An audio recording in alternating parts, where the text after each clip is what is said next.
Hello again, everybody. David Clary, Joey Weston, along with Sean Knowles. We're at Bobby Hopkins Field getting set for another District 3 baseball contest between the Oak Ridge Wildcats and the Powell Panthers. Just moments away from the start of the game, the two coaches are meeting at the home plate area with the two umpires. And Joey Weston, you've got the starting lineups for tonight's game. Leading things off for the Panthers tonight is Bryce Buckhart, the center fielder. Batting second, Ryan Satterfield, the second baseman. Batting third, the first baseman, Lucas Mays. Batting cleanup, Quade Carver, the third baseman.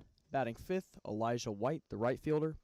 Batting sixth, and the DHing tonight is Landon Wells, and he'll be DHing for Tyler Emery, the pitcher. Batting seventh, Austin Meadows, the catcher. Batting eighth, Brayston Soppet, the shortstop. And batting ninth, Cameron Kay, the left fielder. For your Wildcats tonight, leading things off is Caden Black, the shortstop. Batting second, Mikey Teasley on the mound. Batting third, Tyler Pickens, the third baseman. Batting fourth, Richie Ferreira in center field. Batting fifth, Eddie Tan, the DH. He'll be DHing tonight for Kyron Welch, who's at catcher. Batting sixth, Jacob Franklin in left field. Batting seventh, Cam Welch at first base. Batting eighth, Jason Slay at second base. And batting ninth, Riley Hill in right field.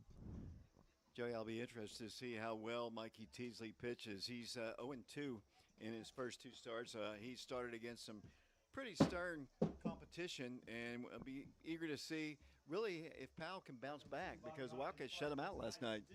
Yeah, definitely. Mikey was matched up against Central, a good hitting team. Powell, maybe not as great as Central on the offensive side, but I'd love to see how Mikey does tonight. The national anthem and the starting lineups are being introduced right now by the public address announcer James Branson.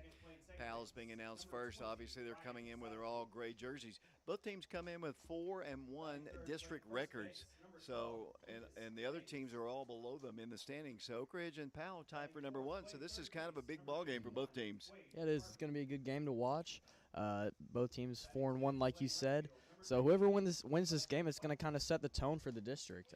Let the other teams know who's first and who wants to win this year. After today, the Wildcats have 4 more district games, 2 against West, 2 against the Carnes Beavers. And then their district schedule is over with. So, you're getting down to it. There'll be a big tournament coming up this weekend here involving teams from out of state, West Virginia and all over.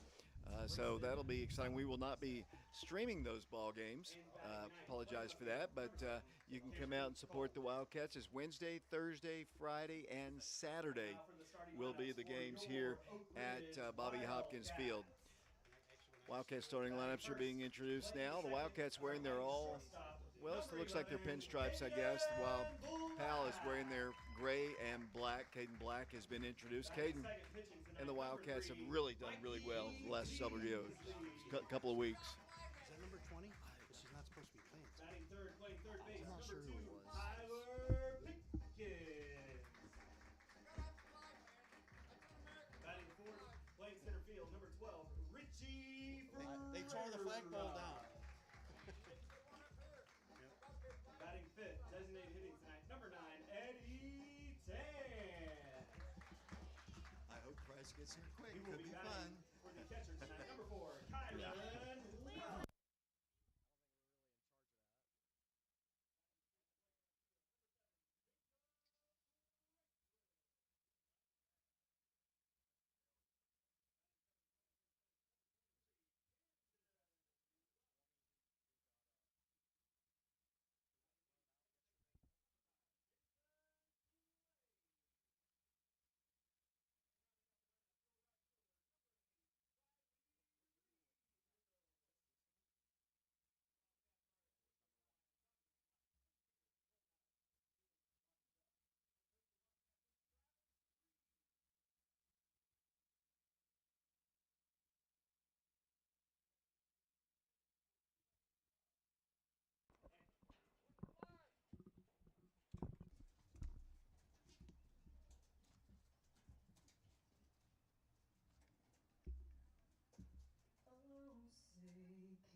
bright stripes and bright stars, the rule the perilous fight, o'er the ramparts we watched were so gallantly streaming, and the rocket's red glare, the bombs bursting in air, gave proof through the night that our flag was still there. Oh, say does that star-spangled banner yet wave o'er the land of the free and the home of the brave.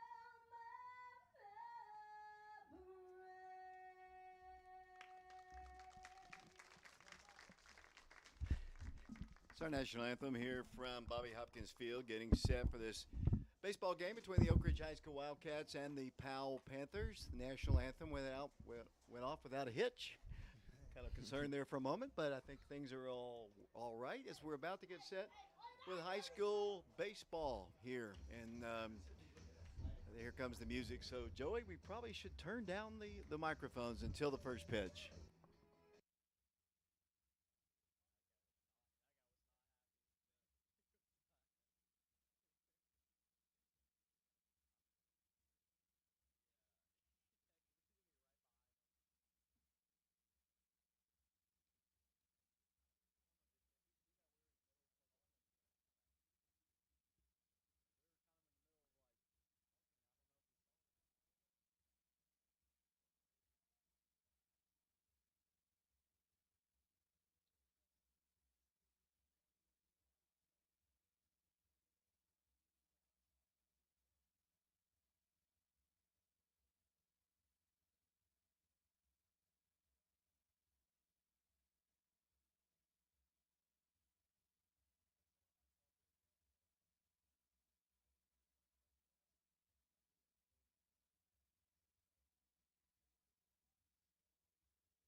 And we're about to get set here from Bobby Hopkins, the Wildcats and the Powell Panthers.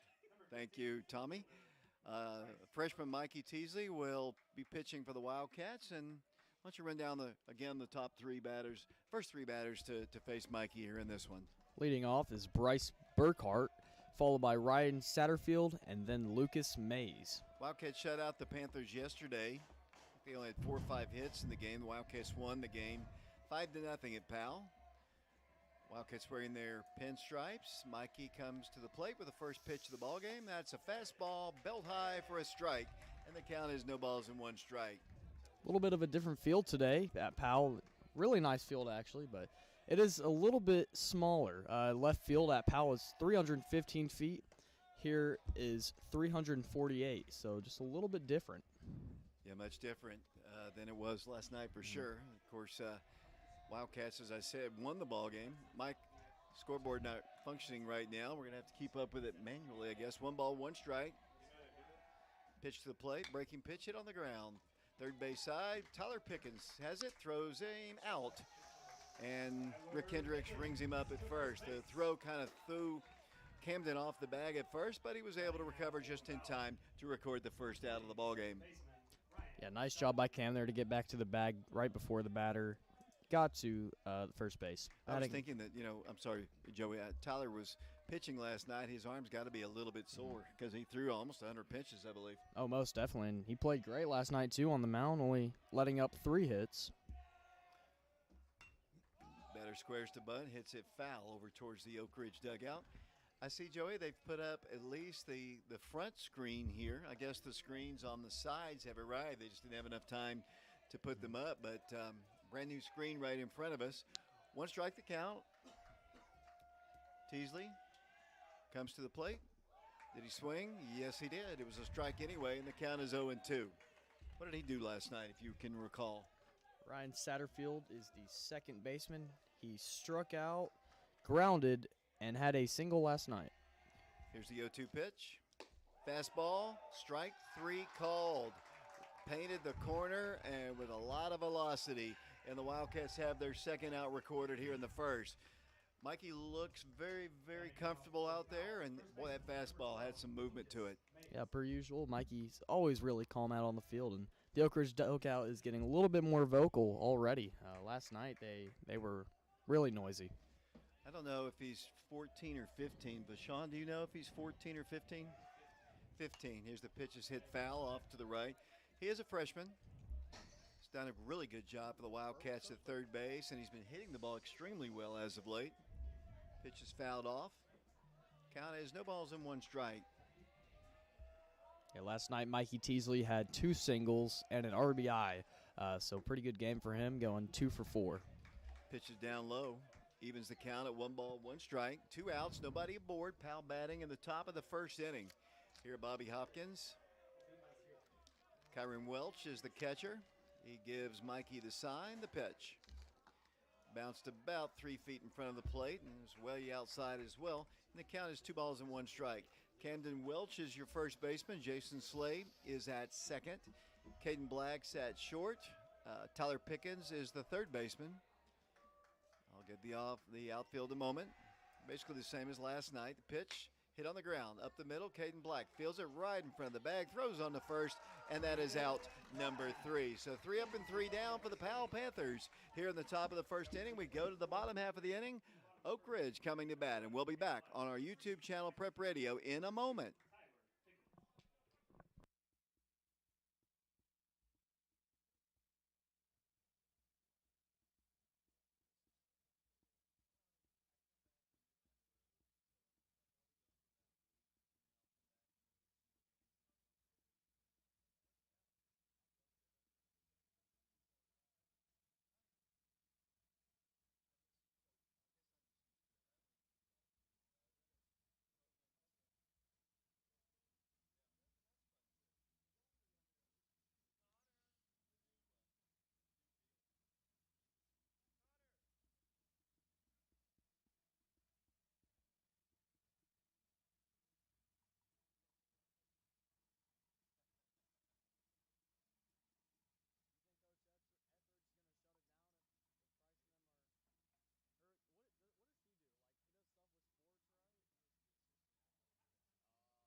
Welcome back to Bobby Hopkins Field. Caden Black leads things off for the Wildcats. Scoreless first half of this first inning. And Caden leads things off. Righty comes to the plate. Called a strike at the belt, and the count is 0-1. It's not unusual for Caden Black to take the first pitch. I've noticed he does that a lot, even if it'll be in the strike zone. But he's just looking to get a look at this pitcher. That one's a little bit high. 1 ball, 1 strike. I see the new head coach of the Wildcats, Coach Derek Rang, in attendance here today. Directing the Wildcats for the first time.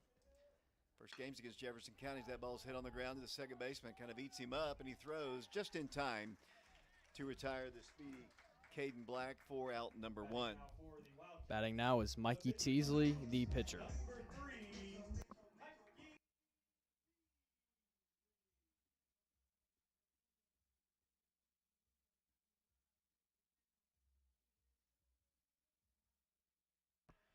Mikey Teasley, the second batter in the Wildcat lineup. Pitch is a breaking pitch. I guess a little inside, perhaps low. Count is 1 ball and no strikes. Who's pitching tonight here for the Powell Panthers? 1-0 pitch. Breaking pitch, that one stays up high. This 2 is balls and no strikes. pitching for the Panthers tonight is Tyler Early. I'm trying to think of a good dad joke for you there, Joey. I'll get one. 2 balls and no strikes. The pitch, fastball, inside corner for a called strike, and the count is 2-1. On deck for the Wildcats is Tyler Pickens. Pitched a complete game. Shutout yesterday against the Panthers. Had a big RBI, 2 RBI single in the 7th inning. Give the Wildcats a little insurance. Mikey takes the strike, and the count is 2 balls and 2 strikes. Early throws quickly, and that pitch is outside. You can hear the Powell side, which is to our right. They wanted it, and it's full count. Early has the sign and the pitch. Breaking pitch way outside, and that's ball 4. So the Wildcats have a base runner. Mikey looked back to see if indeed it was ball 4. And here comes Tyler Pickens.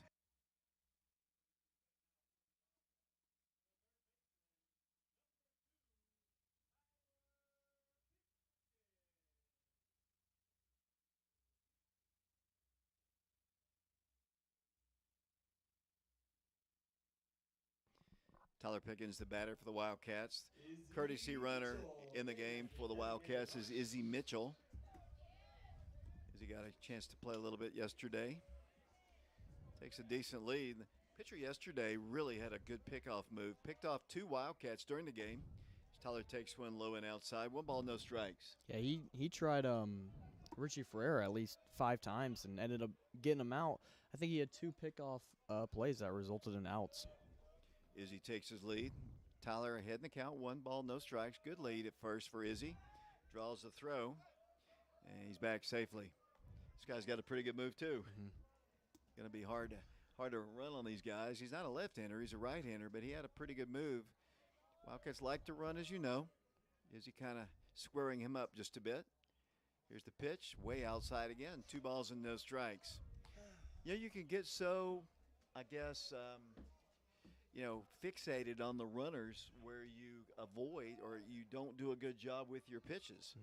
And he's falling behind. 2 balls and no strikes. Yeah, I'm interested to see how much different this pitcher is than yesterday's and if he'll try that pickoff move a little bit more. Well, they know about Oak Ridge for sure because they definitely, every time somebody got on first yesterday, it was throw over, throw over, throw over. Izzy has a good lead. The pitch hit to right field. It's going to slice down the corner. That's going to drop in for at least 1. Izzy Mitchell coming around second, heading towards third. Tyler is going to come all the way to score. And that ball, I'm not exactly sure what just happened there, but play is halted for whatever reason. Batting now for the Wildcats. And Center fielder, number 12, Richie Ferreira. There's not exactly sure. I think there's. We'll see if there was a no pitch or is he going to be. Yes, I think that's going to be the case. Tyler's going to return. There must have been timeout asked for, and that's what I was trying to get your attention, James. That things had. Back at the plate, Tyler Pickens. So evidently time had been asked for, I guess. But Izzy's at second now. Might have been a balk. Yeah. Probably a balk. And that's the only thing I can figure because Izzy's at second. And the pitch to Tyler is way outside. And it's 3 balls and no strikes. Yeah, that's really. Oh, I'm sorry. I was just going to say basically what you were going to say. You know, we had balks yesterday as well. And that's not Balkaday Bob, is it? three yesterday. Yeah, 3 balls, no strikes, the count to Tyler. Izzy takes his lead, short lead off of second. Kind of unfortunate that hit didn't count as he takes one in there for a called strike, and the count is 3-1. It is unfortunate. That was a great hit by Tyler there, bringing in an RBI too. It's just a little unfortunate. 3 balls, 1 strike, 1 out. Runner in scoring position for the Wildcats.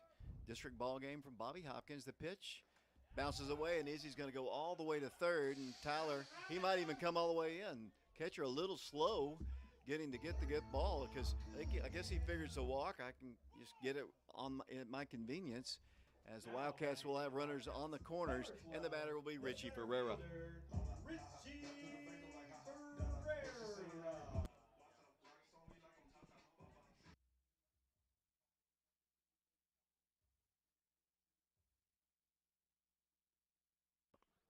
Another good opportunity for the Wildcats here in the bottom of the first inning. The Panthers went 1-2-3.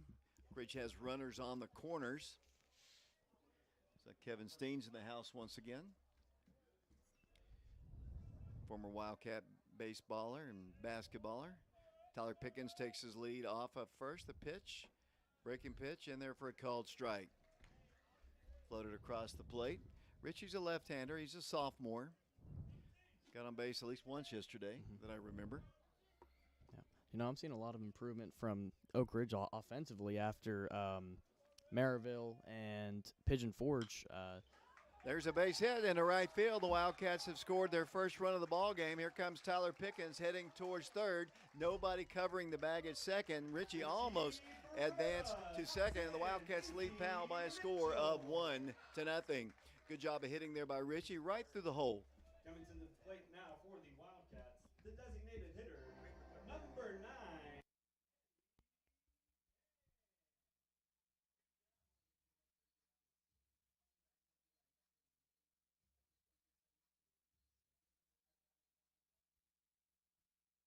Eddie Tan, the batter for the Wildcats. Good start, Joey. The Wildcats shut them out yesterday, 5-0. This is the 2 first-place teams, both teams 4-1 in the district. It's the rubber game of the, it's the second game. The Wildcats would love to sweep them, get the tiebreaker. As the pitch is a breaking pitch, hit foul off the end of the bat and out of play. I read again, great game by Tyler Pickens last night to hold them scoreless, but also great defense by Oak Ridge. 0 errors last night. We haven't seen that in a little bit from this team, so that was impressive. Richie takes a shorter lead than he did yesterday off of first. Tyler Pickens, the runner, he's going. The pitch is down low, and that's a stolen base. No throw. Easy stolen base there for Richie. Got a really good jump anyway. The ball was kind of in the dirt, and they didn't even try. I guess he had no way of getting him out. And the Wildcats now have 2 runners in scoring position in the bottom of the first inning. Already leading 1-0. Hit could mean 2 for the Wildcats. The senior steps back in. The righty comes to the plate. Breaking pitch outside, and that's a ball. Oak Ridge saw a lot of breaking balls last night from the Panthers pitcher. We noticed that pretty obviously.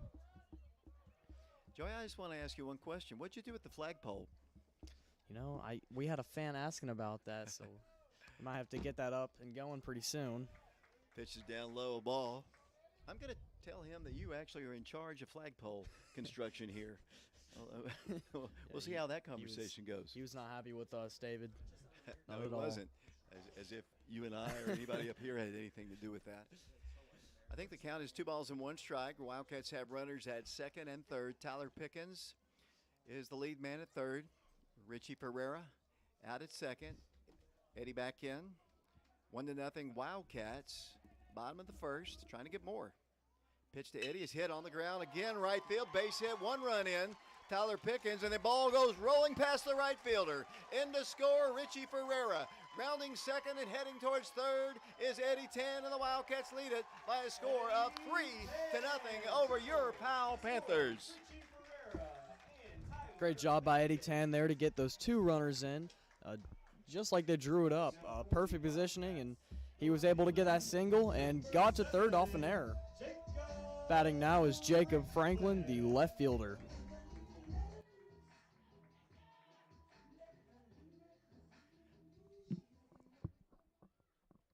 Jacob had a good hit yesterday for an RBI.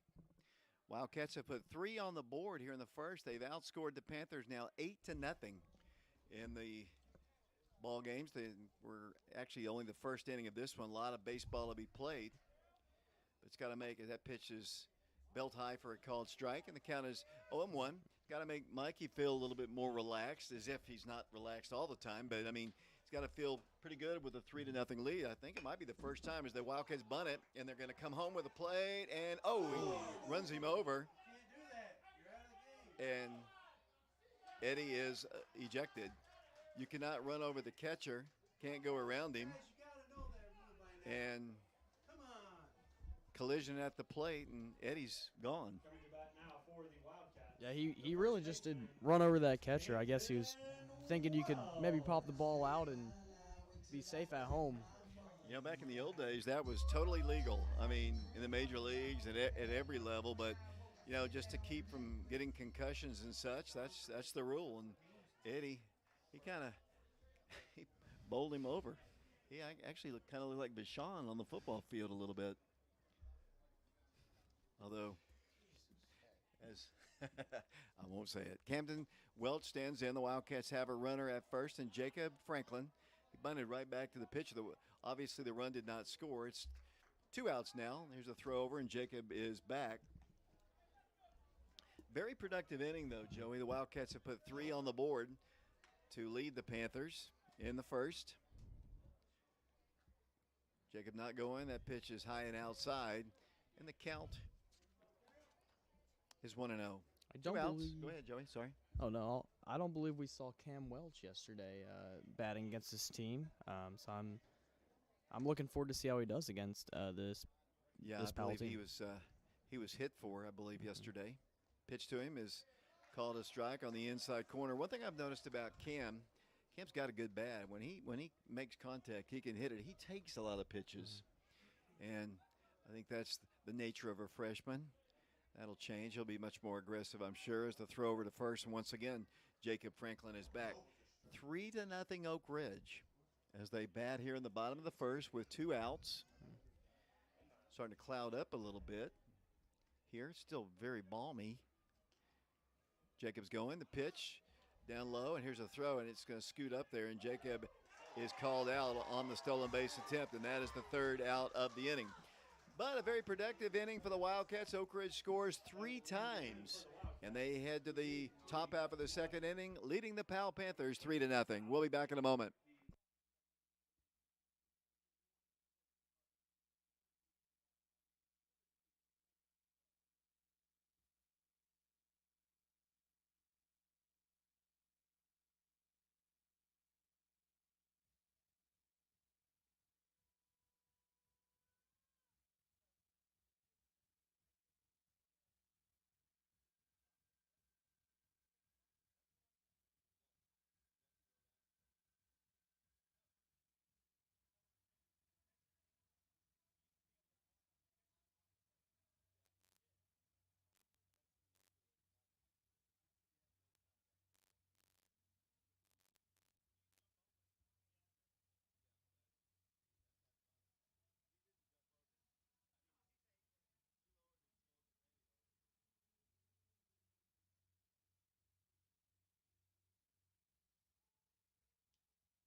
Welcome back once again to Bobby Hopkins Field on our YouTube channel, Prep Radio, Oak Ridge High School Baseball. My name is David Clary, along with Joey Weston and Bashan Knowles. Oak Ridge has the lead 3-0 over the Powell Panthers. Mikey Teasley about to begin his 2nd inning of work. Leading things off this inning is Quade Carver, the 3rd baseman for the Panthers. First pitch to him is a fastball, for a called strike at the knees on the inside half of the plate, and the count is 0-1. Mikey looks much sharper here in this ball game. Oh, most definitely. I mean, he was matched up against two really good teams, especially offensively, his first two games. That ball is ripped to the gap, though, all the way to the fence it rolls, and they'll have a runner at second at least as the ball comes in. Ball was hit the opposite way, and the Panther dugout gets fired up once again. Like last night, they stayed pretty fired up most of the game, and that solid double there for the Panthers. Batting now is Elijah White, the right fielder. What did he do last night?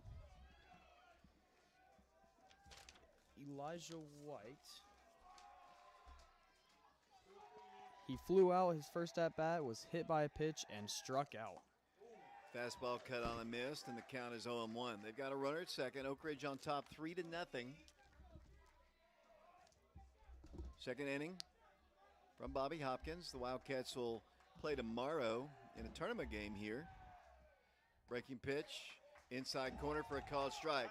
A lot of movement on that. The Powell fans probably don't like it, but it did catch the corner, and he caught it in away from the plate, out of the strike zone, but it did catch the corner. Teasley, no balls, 2 strikes. Time is asked for. Never really set the outfield for you. Jacob Franklin is in left. Richie Ferreira's in center. Looks like Riley Rehill is out in right field. The 0-2 pitch.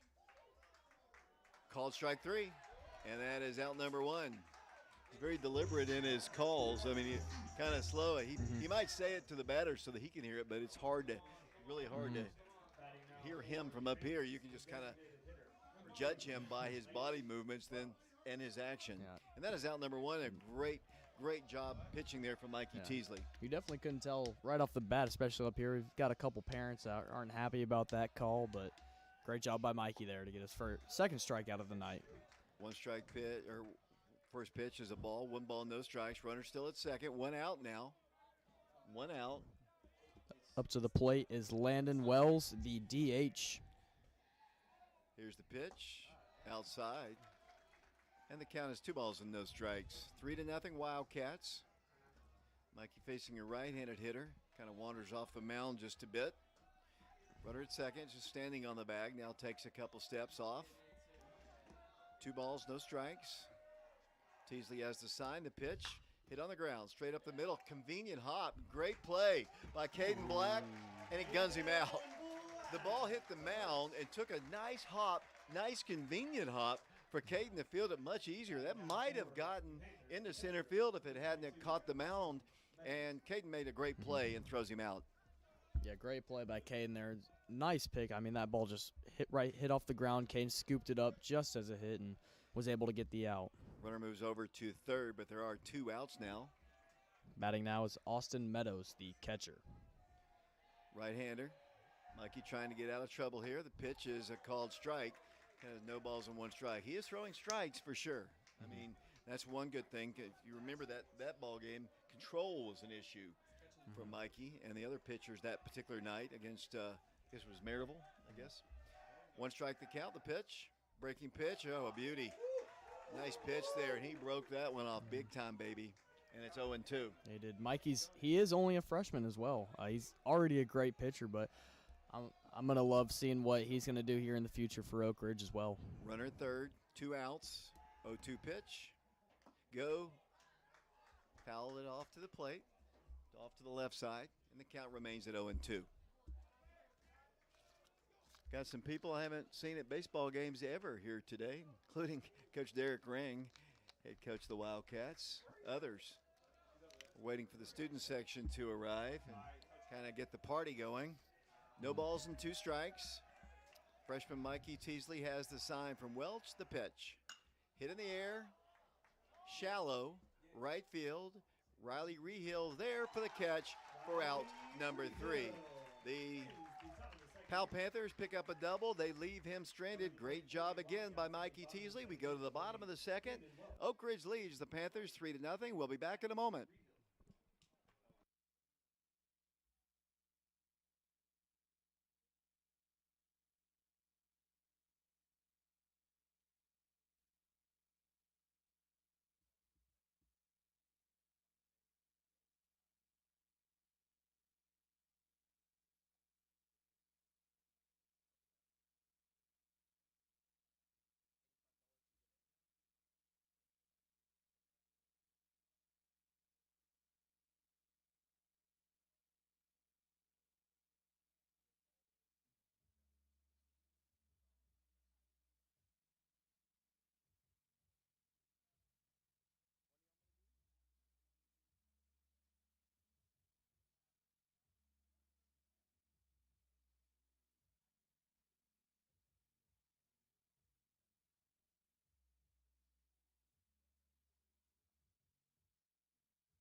Welcome back once again to Bobby Hopkins. We go to the bottom of the second inning, 3-0 Wildcats.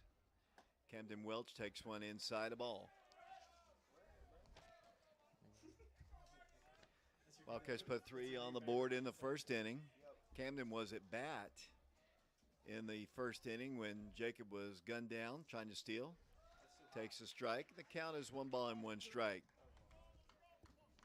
Cam Welch, he has a lot of power for a freshman. I mean, really, in a couple of years, he's going to be a hitting machine, really. Takes the ball. Once again, 2 balls and 1 strike. Takes a lot of pitches. I said that earlier. Very selective. 2 balls and 1 strike. The pitch. Hit on the ground. Foul up the first base side. And the count is even at 2 balls and 2 strikes. Nobody aboard, nobody out. Wildcats batting in the second. Price Davis has arrived. The party can begin. And I don't think he knows what he's about to get into as that pitch is way up high. 3 balls and 2 strikes. Yeah, I don't think some of these fans are going to be putting up with. Especially one in particular. 3 balls, 2 strikes. The wind, the pitch. Way outside, and that is ball 4. So the Wildcats have their leadoff man aboard. And it's a good start for the Wildcats here in the second. Batting now is Jason Slay, the second baseman.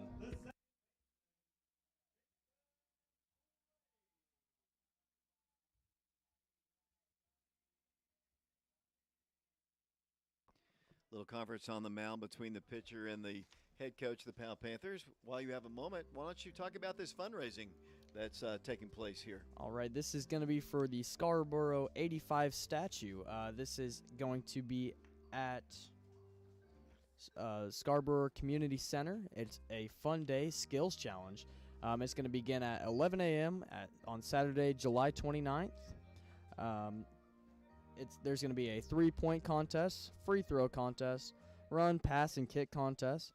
All ages are welcome, 3rd, 4th, 5th, 6th, 7th, 8th grade, all the way up through 12th grade, and adults 18 and up. Cash prizes for 1st, 2nd, and 3rd places.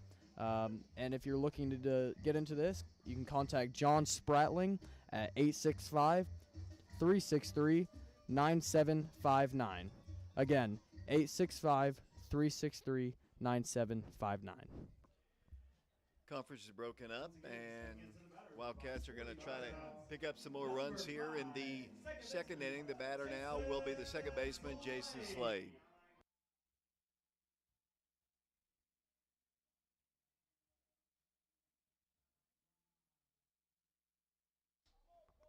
If you wonder why our broadcast goes silent, it's because we turned down our mics so YouTube won't throw us off with the copyright infringement. Short lead at first, bunted foul off to the right. Jason had a beautiful bunt last night's safety squeeze, which scored a run for the Wildcats. Yes, he did. That was really impressive. We haven't seen much of that from the Wildcats this year. They're not really a big bunting team. If you're talking about a big bunting team, we can look at Central the first day they played against them. That's an understatement, I guess. Central probably bunts more than any team I've ever seen. Here comes Jason back in. He's behind in the count. No balls and 1 strike. Short lead for Camden Welch at first. And he draws a throw. I don't think he's going very far off the bag. He does take a pretty decent sized lead for a big freshman first baseman. Jason back in. And the pitch to him. He bunts it again. Right back to the pitcher. They have a play at second if they want, but they throw on the first. It's a sacrifice blind. So Jason Slade does his job. Moves Camden down to second.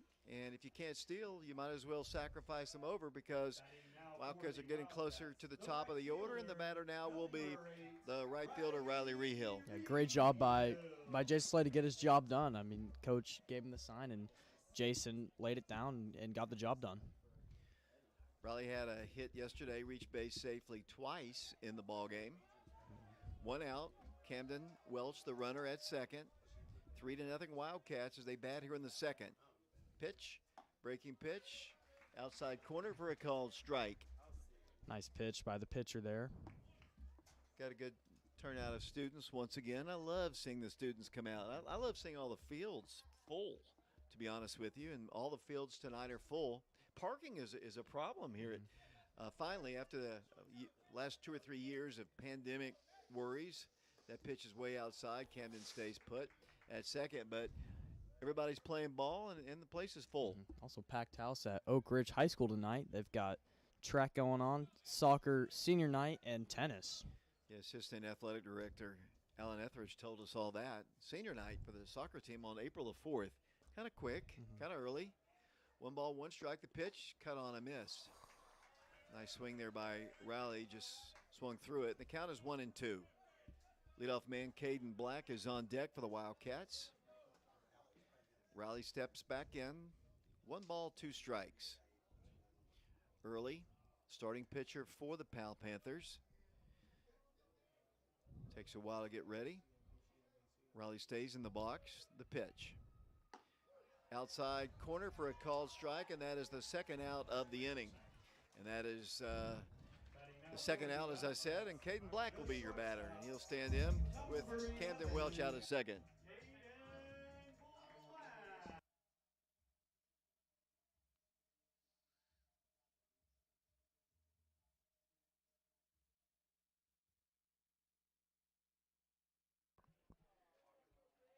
Play is halted just slowly, and they're going to intentionally walk him. They did this yesterday, and boy, that worked for them yesterday. I mean, they intentionally walked him, and then the Wildcats scored 2 or 3 runs after they intentionally walked him.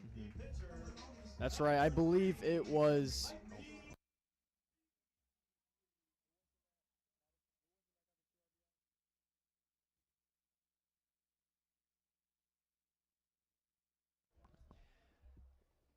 Ball is hit to the gap once again. Intentionally walked him, and you are wrong once again, sir. 1 run in, 2 runs in. It's 5-0, and the Wildcats, Mikey Teasley makes the Powell Panthers pay. They intentionally walked him to get to him. It didn't work last night. It didn't work tonight, and it's 5-0 Wildcats. You're right. It didn't work last night either. That is hilarious how that turned out once again. Great hit by Mikey Teasley. He is an offensive machine against this team. I'll tell you that. So the Wildcats have equaled their run total from last night as Mikey comes out of the ball game. Has given himself a 5-run cushion over the Powell Panthers. And Izzy Mitchell will run for him. 2 outs. You know, there's a lot of respect to walk a high school kid, and Caden Black has earned that respect over the last few seasons, but man, I mean, the game, Mikey Teasley's a good hitter too, as that pitch is hit foul off to the right and out of play, and the count is 0-1. 5-0 Wildcats over the Panthers. Both teams 4-1 in district play. The Wildcats could take sole possession of first place, I do believe, with a win.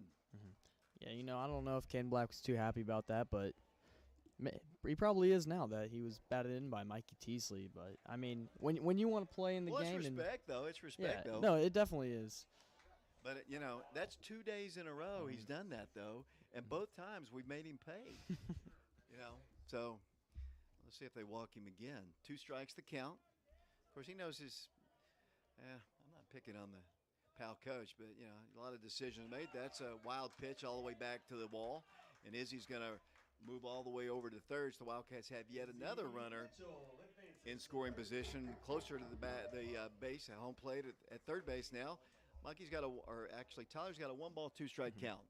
Tyler had a nice game yesterday, offensively as well. He had 2 RBIs in the 7th inning, which gave Oak Ridge those insurance runners, and were able to close out the game on a win. Pickens back in, 1-2 pitch to him. Fastball hit, up the middle. There's another base hit. Here comes another run. Izzy comes in to score. It is 6-0 Wildcats, and Tyler Pickens a solid single. And that's going to do it for Mr. Early, and he's going to leave this game early as be the second trip by the head coach of the Powell Panthers. 6-0 Wildcats. As we take a little bit of a break here, Wildcats on top of the Panthers, 6-0. We'll be back in a moment.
Richie Ferreira stands in for the Wildcats. Oak Ridge has put 3 more on the board to lead Powell 5-0.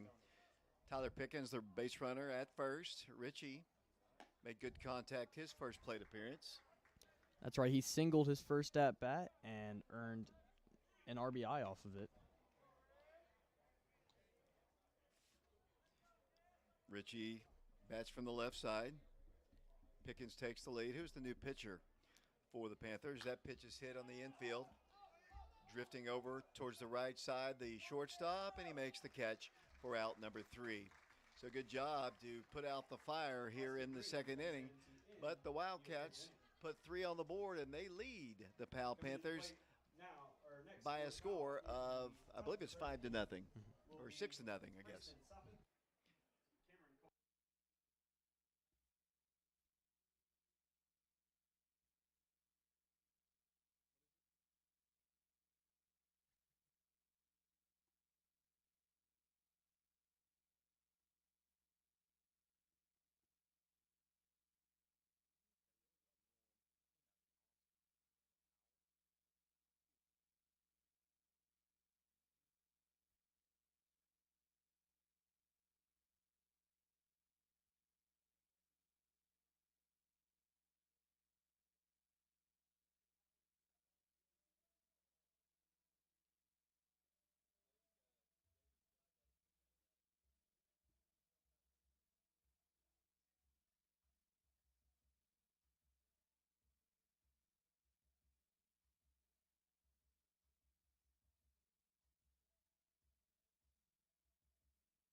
Welcome back once again to Bobby Hopkins Field, where Wildcats have put 6 on the board against the Panthers to lead it 6-0 as we go to the top of the third.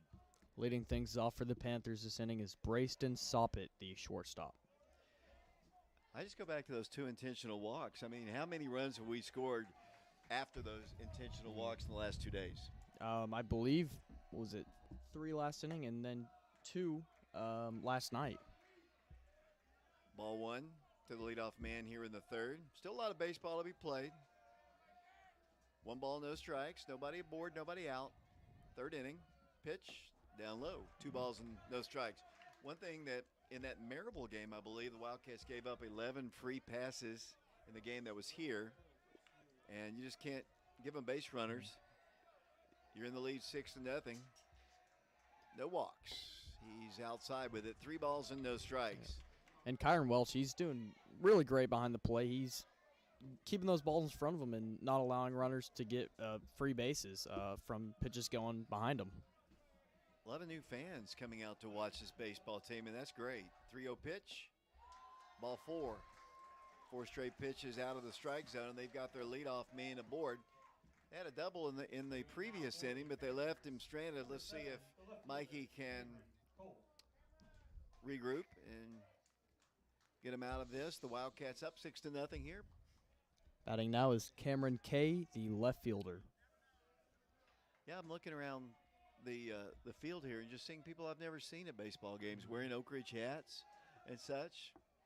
Got some administration people here as well. That's always great to see. Right-handed hitter, runner not going. The pitch is up high, so he's missed on 5 straight, Joey. Yeah, he's got to get back into the roll of things here. He was pitching great these last 2 innings, so, you know, this might just be a little bump, but still playing good.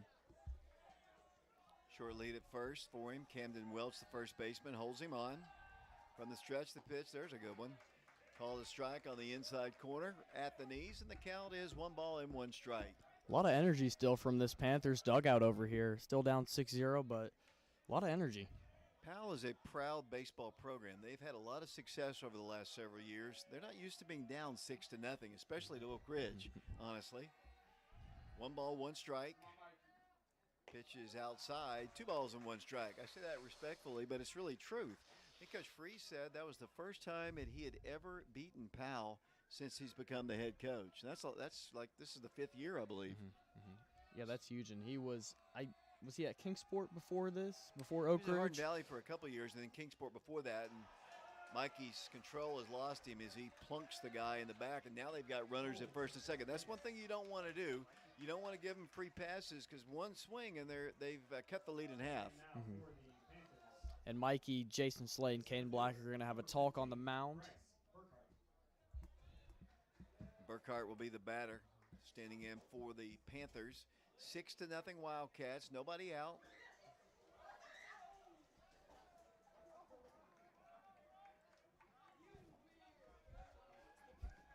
Bees. There are a lot of bees here. A lot of carpenter bees and wasps too. Carpenters don't sting you, Joey, but wasp will. They all look the same. You know, the carpenter bees and the honeybees, can't tell the difference. That pitch is a ball, and I'm surprised Coach Free hasn't come out to have words with him. Runners at first and second. Nobody out. 6-0 Wildcats. Don't want to let the Panthers back in. Mikey was cruising along through the first two, but he seems to have lost his release point. Here's a 1-0 pitch. That's down low. 2 balls and no strikes. And up to the plate is Bryce Burkhart, the leadoff hitter for the Panthers. That's what I'm saying. You've got the meat of their order coming up. You don't want to get them back into the ball game. 2 balls, no strikes.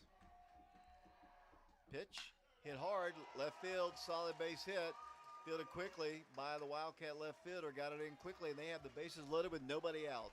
Well, nice play by Jacob Franklin to get that in real quick. That could have been an RBI for Bryce Burkhart there.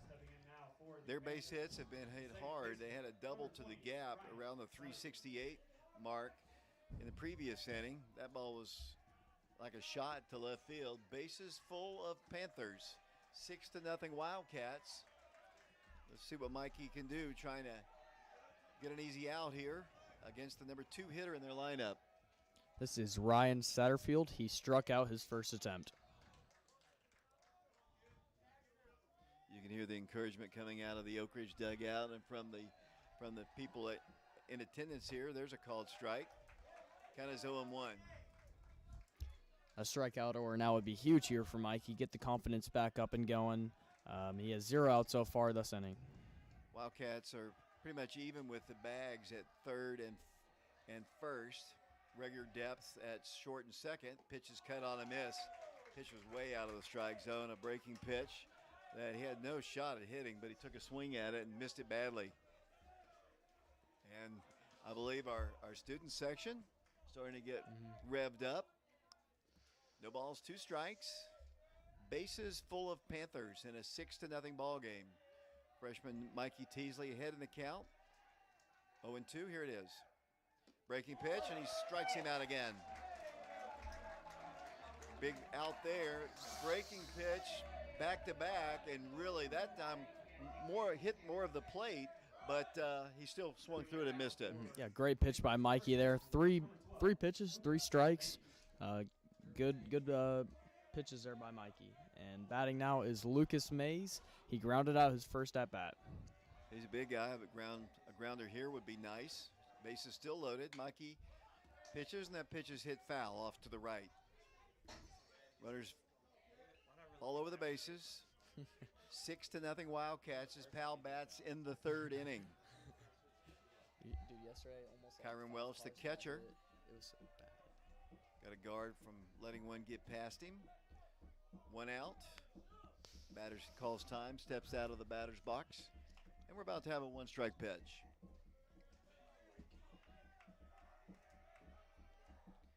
Breaking pitch, another nice one, and that's strike 2. All of a sudden, the breaking pitch is something that's working for him this inning, and he's gotten strikes out of it. Yeah, I think Coach Free or one of the coaches is going to have him start throwing that ball a little bit more this game. No balls, 2 strikes. Teasley comes in, swung on, foul tip, go sit down. That's another strikeout. And Mikey Teasley is 1 batter away from getting out of a bases-loaded jam with nobody out. Really messy start of the inning for Mikey, but he's been able to come back and get 2 strikeouts. Batting now is Quade Carver. He had the double in the 2nd inning for the Panthers. And he hit it really well. So the double here would probably clear the bases. Mikey trying to avoid that. He's done a good job. 2 outs now. Pitch, cut on and miss. That breaking pitch, they can't connect with it, and he has really looked good with it. His fastball he was throwing out of the strike zone, but the breaking pitch he's getting the strikes. Yeah, nice pitch, and again, nice stop there by Kyron. Keep that ball in front of him and not allow a free pass. 1 strike pitch. Almost hit him that time. That one didn't break much that time. Almost broke his wrist. 1 ball, 1 strike, 2 outs, bases loaded, 6-0 Wildcats. Teasley has the sign. The 1-1 pitch. Here it comes. Nice stop again by Kyron. Down low in the dirt. The count is 2 balls and 1 strike. Another beautiful day for baseball. Thanks for tuning us in wherever you might be. 2 balls and 1 strike. The pitch, fastball outside. That's 3 balls and 1 strike. So he's 1 pitch away from perhaps walking in a run. We've seen a lot of those breaking balls. That was the first fastball he's pitched in probably 6 or 7 pitches. Has the sign. And the 3-1 pitch. Here it comes. Cut on a miss. Full count now. Nice pitch that time. Oak Ridge fans really giving him a lot of encouragement. Trying to work out of a bases loaded mess with nobody out. He's got 2 outs, a 3 ball, 2 strike count. And here it is. Bounces away, and they're going to have a run. That's a bases loaded walk, and it's now 6-1. Barber takes his base. Soppet scores. Coming to the plate now for the Panthers, number 19. Batting now is Elijah White. He struck out his first at-bat. Left-handed hitter. Bases remain loaded. They've plated a run on the bases loaded walk.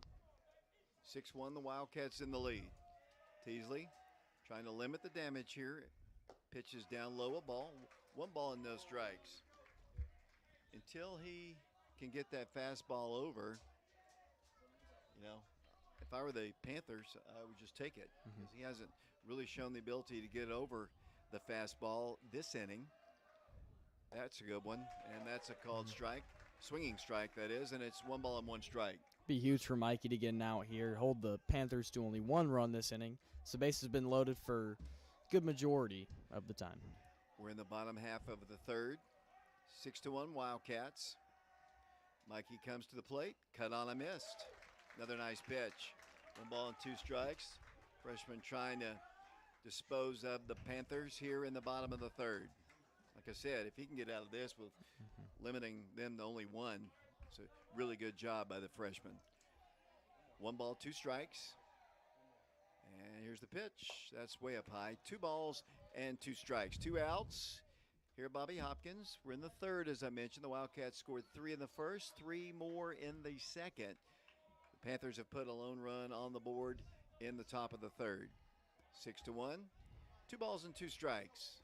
And he's starting to get a little bit more comfortable with that fastball. We've seen 2 of his strikes because of those, so that could be a little confidence booster for him. And there's another strikeout, and off to the dugout he goes, and that is out number 3 here in the third inning. But the Panthers score a run. They leave the bases loaded. We go to the bottom of the third, 6-1 Wildcats. We'll be back in a moment.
Welcome back to Bobby Hopkins. 6-1 Wildcats. Bottom of the third.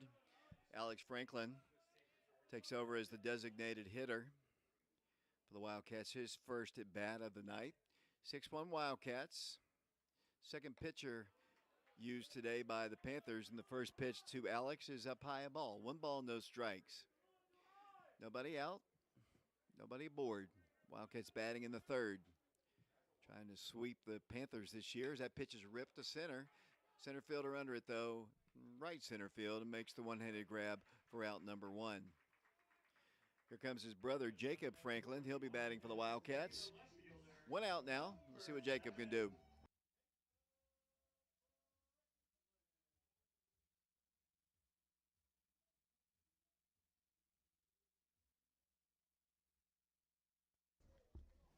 Jacob's first at bat was a sacrifice bunt to move Kyron Welch over to second base.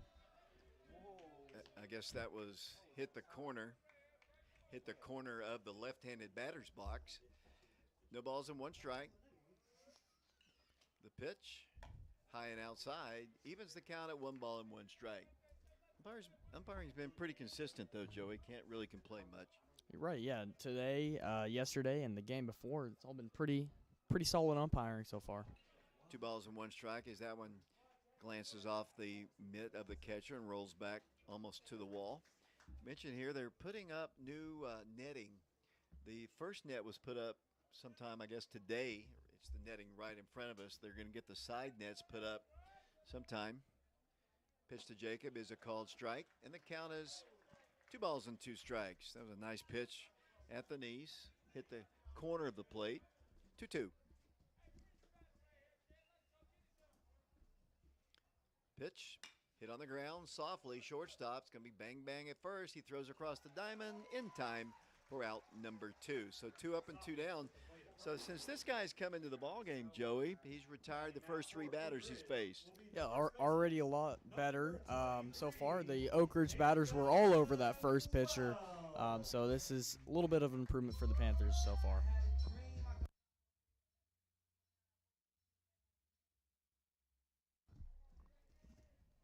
Batting now is Cam Welch. He was walked his first at bat and scored later on in that inning. Takes a strike.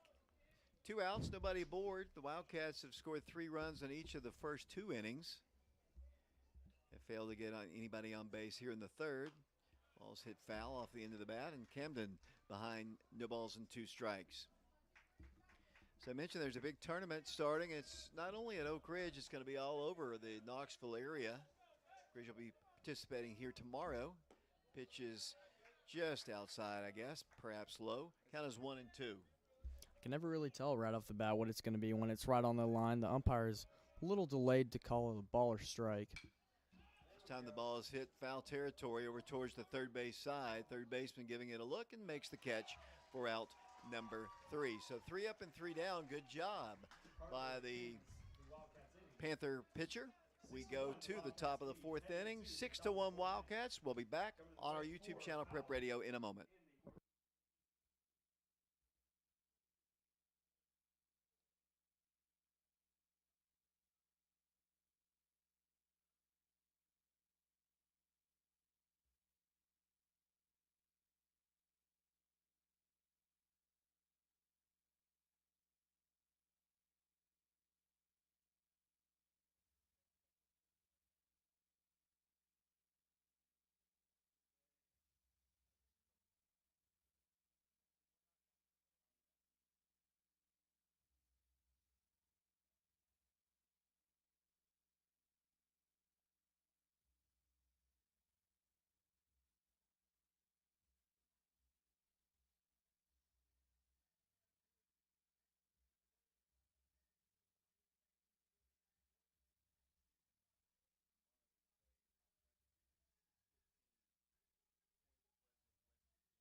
Welcome back once again to Bobby Hopkins. We go to the top of the fourth inning.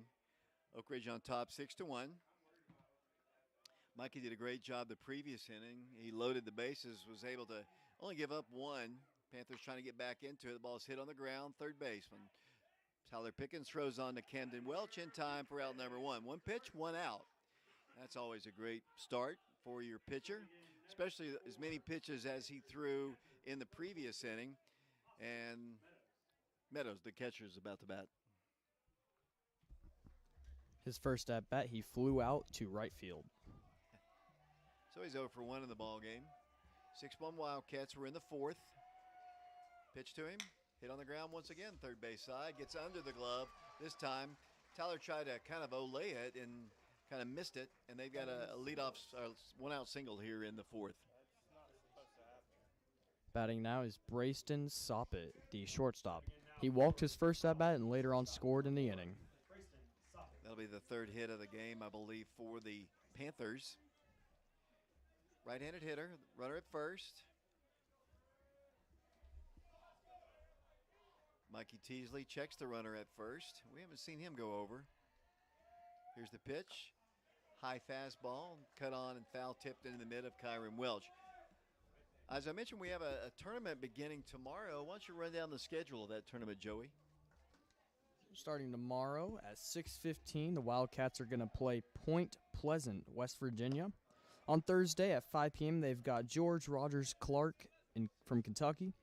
On Friday at 2:30, they play Johnson Central from Kentucky. So 3 ball games here. We'll hope you'll come out and support the Wildcats. We will not stream those games. 1-1 pitch, cut on a miss. Good fastball, live fastball that time. Swung right through it. A little different, playing 2 teams from Kentucky and 1 from West Virginia. See how they do against teams out of state. Yeah, you never know how good those teams will be. They could be just powerhouses or they could be not so powerful. 1-2 pitch, here it comes. Hit foul territory, back our way. And if Caleb were here, he'd be ducking under the table, but it's out of play. Yeah, last night the parking lot was really close to the baseball field, so almost a couple times we saw some cars get hit. A little different here. Yeah, I mean, it happens here as well, but at Powell, I don't know why those people want to park close because it's really close. Here's the 1-2 pitch again, breaking pitch. Off the end of the bat, once again, fouled back to the brand new netting here at Bobby Hopkins. And the count remains at 1-2. They've got a runner at first. There's 1 out, 6-1. Oak Ridge in the lead here in the fourth. Really nice pitch by Teasley there. That ball had a lot of movement on it right at the end of the pitch. Kyron Welch looks into the Oak Ridge dugout for the sign. Good lead at first. Mikey has really not paid attention to him. And he's going. The pitch is a breaking pitch high, and that's a stolen base. It's one thing that Mikey did not do the entire time. Maybe that's the idea. He didn't really pay attention to the runner at first, and he got an easy stolen base. 2 balls, 2 strikes. They played a single run in the third, trailing at 6-1. They've got a runner in scoring position now. A 2-ball, 2-strike count on the hitter. Teasley checks the runner this time at second. 2-2 pitch. High and inside. Fastball. And the count is full again. 3 balls and 2 strikes. Job by Mikey last inning. Again, to get out of that sort of mess, the bases were loaded for 2 at-bats, and he was able to get out of the inning with just 1 run against. Back in once again. Teasley, 3-2 pitch. Down low ball, and that's ball 4. So last couple of innings, his controls kind of left him a bit. And they've got runners at first and second with 1 out. Batting now is Cameron Kay, the left fielder. He was hit by a pitch his first at-bat. And I can remember his reaction. He didn't like it much when he was hitting square in the back. Right-handed hitter. Panthers trying to chip their way back into it. We're in the fourth. Oak Ridge leads at 6-1. First 6-run score the first 2 innings for the Wildcats. Runners at first and second. The pitch, high and inside once again. 1 ball, no strikes to count. We're on YouTube on our Prep Radio channel. You can subscribe to it, and you will be notified anytime we do go on live go live for a broadcast of Oak Ridge Sports. Pitch. Inside again. Quick throw down to first, and he is, oh, man. Oh, boy. A beautiful throw by Kyron Welch. And if he got his hand underneath, I don't know. That was bang, bang. Looked pretty good from here. Yeah, he put that ball in the right spot. I mean, just right barely above the ground for his brother, Camden Welch, to get the tag down. Now we're going to have a conversation on the mound with Mikey. Beautiful throw. Just an unbelievable throw. Like you said, put it right on the bag and it right at his hand. That's why I thought he was out, but we didn't have the greatest angle. Actually, we did. Honestly. The field umpire was out on the field, and this conversation taking place between Wildcat head coach Travis Free and his freshman pitcher. 6-1 is our score. Here comes another assistant coach of the Wildcats. That is Mr. Ben Peters, out to give some brand new baseballs to the umpire. You talk about a slugger in his day. Still, I believe he still holds the Maryville College home run record. And when he was a Wildcat, he was a stud, let me tell you. And a part of our crew for 4 years. He's also the JV head baseball coach. So I was with him for a couple of years. How was he as a coach? Oh, awesome. He's awesome. Super nice. Always Yeah. supportive. I mean, That's great guy. I've only seen the guy like lose his temper maybe twice. And I was with him a lot, actually, during his high school years. Sat up in the booth with us every football game his entire high school career. 1 ball. No strikes to count. Runners at first and second. Here's the pickoff play, and easily back to the bag goes the runner. 1 out here. Panthers threatening to get back into the ball game. Mikey was able to work out of trouble back in the 3rd inning where he had the bases loaded with nobody out and only allowed the 1 run. He's got 2 on now. 1-0 pitch. Low and outside. 2 balls and no strikes. He is really struggling with his control again. Yeah, it's going to be a fight for Mikey to get this thing going again for him because these Powell Panthers, we've seen they don't really give up easily. They're down 6-1, and they were able to get the bases loaded last inning. They've already got 2 guys on. Like I said, they're a proud program. They've had a lot of success over the last several years, and they're not used to losing to Oak Ridge. And Wildcats are not used to beating them. They did last night for the first time in the 5 years, I believe, Coach Free said, of his career. 2-0 pitch. There's a fastball for a strike. Nice pitch that time by Teasley. And the count is 2-1. Only had 1 substitution in the ballgame for the Wildcats. Eddie Tan was replaced by Alex Franklin after he bowled over the catcher. Got ejected from the game. 2 balls and 1 strike. Pitch, another strike. Belt high, 2 balls and 2 strikes. Back-to-back really good-looking fastballs. Yeah, really good. Last inning, he wasn't really on top of his fastballs. He did have really good breaking balls, but now he's kind of gotten back a little bit more balanced for his pitches. 2 balls, 2 strikes, 2 on. Pitch.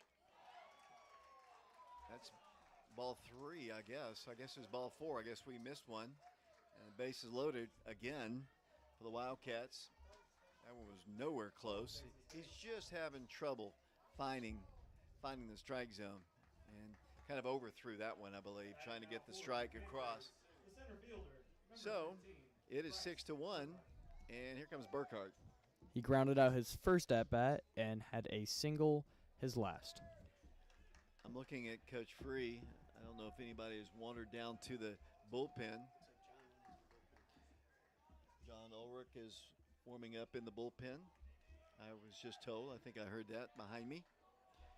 Bases loaded again. Back-to-back innings.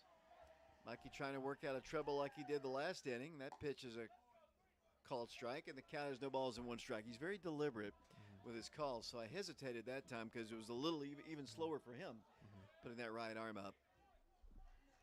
1 strike the count. Bases loaded. Infield in just a bit. Not quite on the grass, but in. 1 strike the count. Pickoff play again at second, and easily back to the bag will go the base runner. Wildcats had a game, I guess, was it the Maryville game where they threw it? No, it was the Pigeon Forge game where they threw it into center field, and that was the only run that was scored in that game against the Wildcats. Brandon Hayward in attendance here. I saw Zayana Stewart earlier, Lady Wildcat. A lot of basketball players here. That's what I like to see, the other sports. And it's senior night over at the soccer game right now, and all the seniors are admitted free. But I see a lot of basketball players here. One strike the pitch, breaking pitch. That one stayed a little bit inside. Just didn't catch the plate, I believe. It stayed inside, and the count is even at 1 ball and 1 strike. Yeah, with the football players, a lot of them like to come out and support the other sports because, as you know, they have probably the most attendance for their sport, so they like to come out and support the other athletic teams. It's only fair. It's only fair. Here's the 1-1 pitch. Hit in the air, right side. Shallow right field. Jason Slay's going to make the catch in fair territory and gets the ball in, and that's out number 2. Really nice play by Jason Slay. He took control out there. Riley Rehill and first baseman Camden Welch were around it. It was in foul territory, but a really nice play by Jason for the second out. Yeah, he got over there quick. I don't think Cameron Welch had a great angle on it. Came right over his head. Also, great awareness to get that back home. Looked like the guy on third was looking for a mistake by Jason. Batting now is Ryan Satterfield. He struck out both attempts. So Mikey once again trying to work out of a bases-loaded jam. Pitch is hit in the air, and he's going to. Right side. Once again, Jason Slay back on it. It's going to be Riley Rehill making the catch for out number 3. So they load the bases for the second consecutive inning, and only in these 2 innings have only scored 1 run. We go to the bottom of the 4th inning. Great job again by Mikey, by the way, getting out of the jam. 6-1 Wildcats. We'll be back for the Wildcats bottom of the 4th in a moment.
Jason Slay leads things off for the Wildcats in the bottom of the 4th. Back-to-back innings that Mikey's, and the ball is hit foul back to the right side. Back-to-back innings. Mikey's gotten himself into a jam, and, back-to-back innings, he's worked his way out of it, giving up only the 1 run. Yeah, he's done nicely on the mound tonight. He has 5 or 6 strikeouts, so he's been playing good, and he has some good defense to back him up, and especially getting out of that mess with all the bases loaded. Pitch is inside. Count is 1 ball, 1 strike, nobody out. 4th inning, 6-1 Wildcats. Ball is hit on the ground, third base side. He boots it. It's going to be a bang-bang play. No play at all. He booted it. Ball was hit hard. It hit his glove. It bounced in front of him, and then I think he kicked it about 2 or 3 feet. And by that time, Jason Slay was going to reach base. So good start for the Wildcats here in the 4th. Yeah, he was almost able to stay with it, but like you said, he ended up kicking the ball away from himself. So nice job by Jason to get on base for the Wildcats. And batting now is Riley Rehill. Struck out his first attempt. Struck out looking on an inside pitch. Jason takes his lead off of first. The pitch. That was an inside pitch, and he swings at it. It's fouled back to the screen, and the count is 0-1. If you may not know, me and David are a little bit of fans of Riley Rehill. We both like his offense as well as his defense. He doesn't get many chances to be in the batting lineup, but when he does, he converts and gets on base. One thing that I've liked, and James and I were talking about this during the break, is just how good break he gets on the ball from the outfield. I mean, he was there both times for those flyouts. Obviously, he made the third out, but he was right there when Jason made the catch. Oh, he's out. Yeah, one thing I can tell you about the Powell pitchers, they are good at picking off our guys. That is the third guy picked off in 2 games, and Jason Slay is victim number 1 here in this ball game. Yeah, all the pitchers have pretty good pickoff moves, and he tried Jason 3 times there, so I don't think he was really expecting it the third. 1 strike to Riley. The pitch is a called strike on the outside corner. The count is 0-2, 1 out.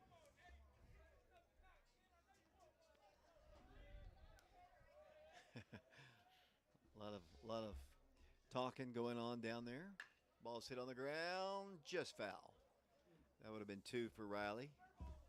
Brought his bat with him halfway down the line. I guess he knew it was foul. Most of the time, your first instinct when you hit the ball is to drop it and head towards first, but he carried it about halfway down. Maybe it's a brand new bat. He doesn't want to mess it up. 0-2 pitch, hit to the second baseman. He boots it, and Riley's going to reach. So that's 2 errors in the inning. Riley's on base. A soft line drive, and might have handcuffed him a bit because it kind of knuckled out to him and he couldn't make the play.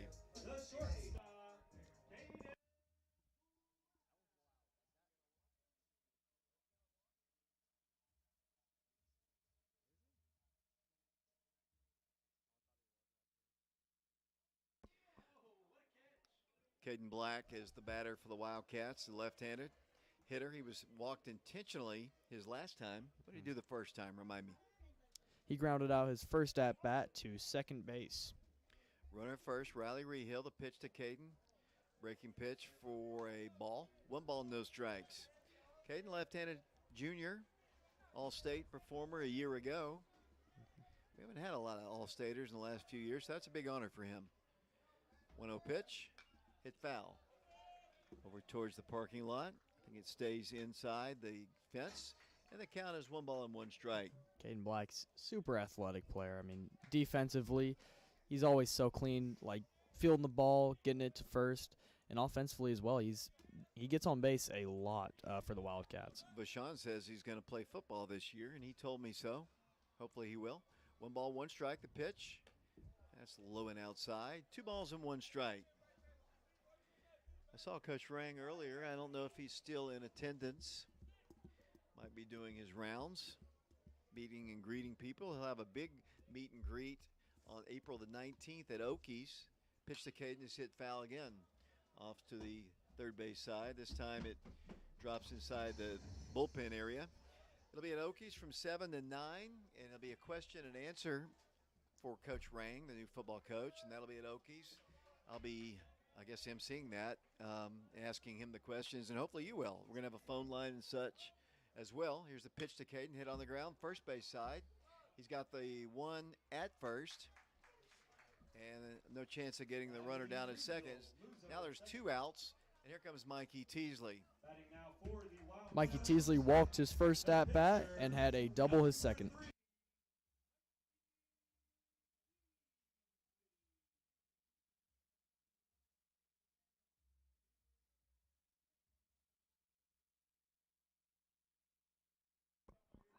Mikey's had a really good day. Really, Mikey's really come into his own hitting the ball as of late. Hit means a run here. Had a nice one the last time, as Joey said. 2 outs, the pitch. That one's down low, a ball. Riley Rehill is your runner at second. 6-1 Wildcats. Oak Ridge batting in the 4th inning. Wildcats scored 3 in the first, 3 in the second. Held scoreless in the third. Trying to get on the board here in the 4th as Mikey takes his strike. 1 ball, 1 strike. Mikey Teasley, he's a great infielder. Plays third base a lot. And I have noticed a lot of improvement up at the plate for him in high school. I mean, you're starting off as a freshman. There it is, dropping in for a base hit. That's going to score another run. And all the way around third to score is Riley Rehill, and into second is Mikey Teasley. And I think the Powell coach is learning a lesson.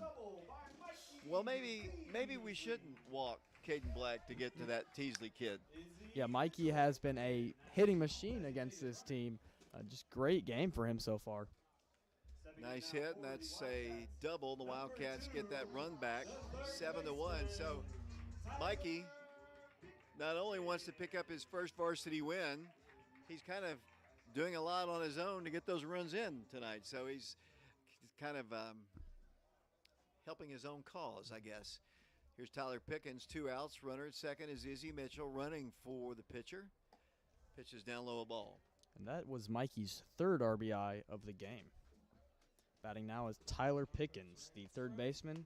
He was walked his first at bat and earned a single his last. 1 ball, no strikes. Izzy takes his lead off of second. 7-1 Wildcats. The pitch is hit foul. Over towards the Oak Ridge dugout, fielded by the on-deck man Richie Ferreira. He'll take the ball back with him. And Tyler will step back in with a 1 ball, 1 strike count. You know what? Vashon is right on the scoreboard. He's right on the camera. He really does a good job for us. Hopefully he'll see a little playing time in football this year, maybe a little. He might see the field a little bit this year. What do you think, Joey? You think they'll give him some courtesy time on the field? Oh, I think he's got a good chance. Really do. He's a big boy. The count on the scoreboard says 1-2. The pitch to Tyler is hit on the ground in the hole. Shortstop fields it, no play.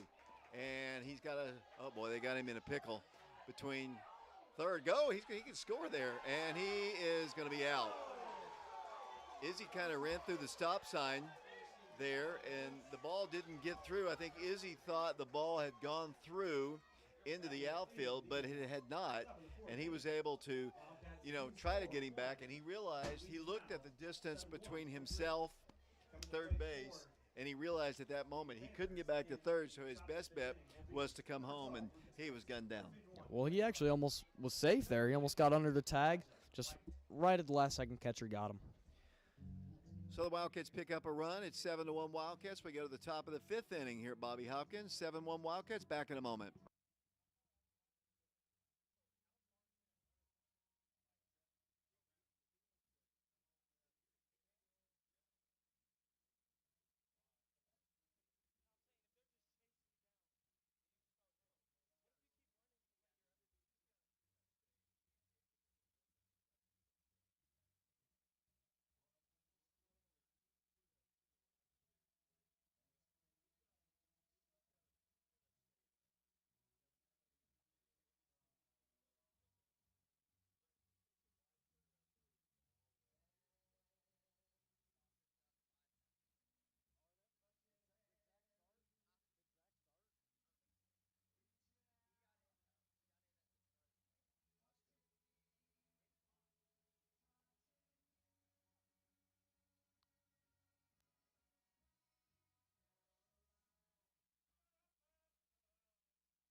Leading things off for the Panthers this inning is the first baseman, Lucas Mays.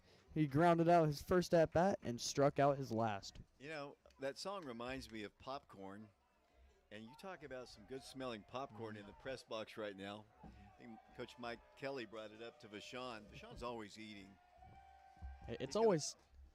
Ball's hit to Caden Black, out 1. Out number 1, the ball was a line drive, hit right to Caden, and that's a good start. Batting now is Quade Carver, the third baseman. He had a double his first at-bat and was walked his last. We're in the top of the 5th. Number 51 batting. You don't see that very often. If Vashon keeps eating, he'll probably end up being an offensive tackle by the end of the summer. His coach Branson says he better not be. Here's the pitch from Mikey, hit on the ground, left side, into left field for a base hit. 2 hard hit balls here in the 5th, Joey. 2 pitches and 2 hard hit balls. Wonder how long Coach Free will stay with Mikey. Yeah, I believe you said John Ulrich is in the bullpen right now, but I don't know if he's planning on using him this game or not. Wildcats are up 7-1. I'm sure they'd like to get him through another inning. We're in the 5th. They've got a runner at first, 1 out. Teasley working from the stretch. Camden Welch, first baseman, holding him on the pitch. Oh boy. Wow, that was one of the better pitches of the night. Called a ball, 1 ball, no strikes. Umpire's been very consistent until right then. Batting now is Elijah White, the right fielder. He struck out his both attempts. 1 ball, no strikes. Mikey. There's a called strike, and the count is even at 1 ball and 1 strike. One thing that's been interesting about him, and we've talked about this the last couple innings, is he finds his control, then loses his control. His curveball worked for him in a couple innings ago when his fastball, and then last inning he found his fastball and he lost his curveball. That's the sign of a freshman. That pitch is down low, a ball. 2 balls and 1 strike. Yeah, he was able to utilize both of those pitches in the first couple innings, and he lost for a little bit, still pitched good, and looks like it's returning a little bit here. He's starting to get a little bit more balanced out.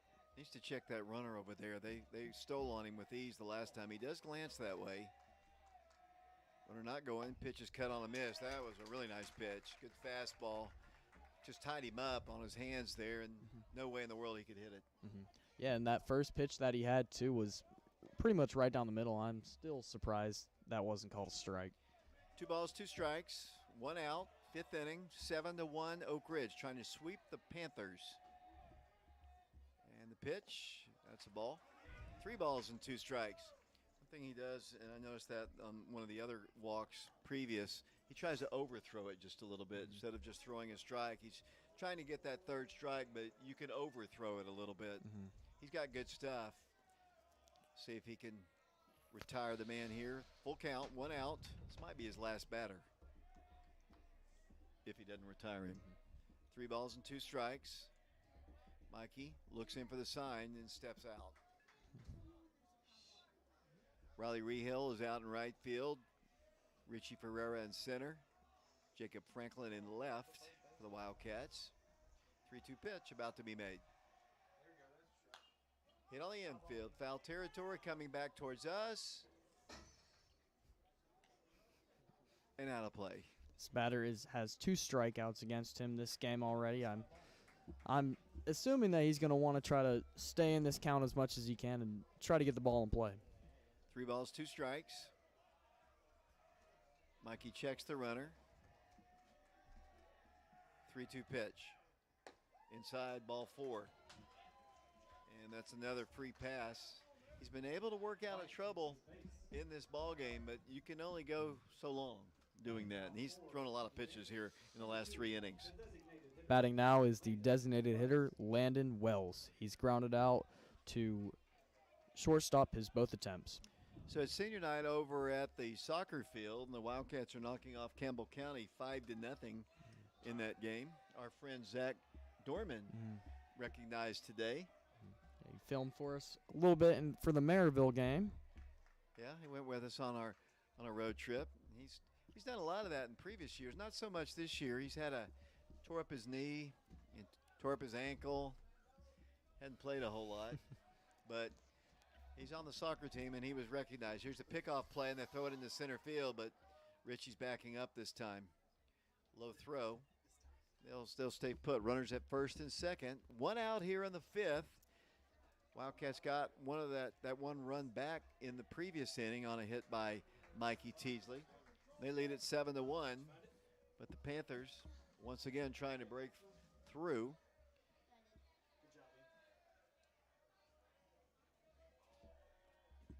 Mikey comes to the plate. The pitch outside corner for a strike. We'll take it. No balls and 1 strike. Good framing that time by Kyron Welch. That was good for him. It was a little outside, but I guess we'll take it. Yeah, it's sometimes the makeup for that previous pitch. 1 strike the count, I believe. The pitch, breaking pitch. That's a called strike at the belt. The batter can't believe it. He argues. He thought it might have been high, but it caught the corners. A nice looking pitch. It definitely did. It was a lot better than the last pitch was looking, but both called strikes. Runners take their lead off of first and second. 2 strikes the count. 1 out. Mikey to the plate. Fast breaking pitch outside. Sweeps outside for a ball. And I believe the count is 1-2. Let's see if he'll hold up his fingers. He does for others to see, but not for us to see. I believe it is 1 and 2. Well, that's what the scoreboard says, but 1-2 pitch. Cut on a miss. Go sit down. Take a seat. That's out number 2. And Mikey trying to work out of trouble again in the 5th inning. That would be Mikey's 6th strikeout of the game. And batting now is the catcher, Austin Meadows. He flew out his first at-bat and singled his second. Right-handed hitter. In a moment, we'll run down the schedule, the upcoming schedule for the Wildcat baseball team. Why don't you do that real quick again, Joey? Starting tomorrow, the Wildcats will face Point Pleasant from West Virginia at 6:15. On Thursday, they will face George Rogers Clark from Kentucky at 5 p.m. And on Friday, they're going to be playing Johnson Central from Kentucky at 2:30. We will not stream those ball games, but they will be on the Game Changer app. And I don't know how that works, but anybody with Game Changer can probably figure that out. Swinging strike on that pitch. Breaking pitch again. Swinging strike, and Teasley ahead in the count. No balls and 2 strikes. That curveball has been wicked for him. Yeah, it has. He's used that a lot this game, and he's gotten a lot of strikes and strikeouts from that pitch. 2 on, 2 outs. Here's the 0-2 pitch. Hit right to Jason Slay. He makes the catch for out number 3. Ball was hit on the button, but out. We go to the bottom half of the 5th inning here at Bobby Hopkins Field. Oak Ridge in the lead over the Panthers, trying to sweep those Panthers. 7-1 your score. We'll be back in a moment.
Richie Ferreira steps in for the Wildcats, batting in the bottom of the 5th inning.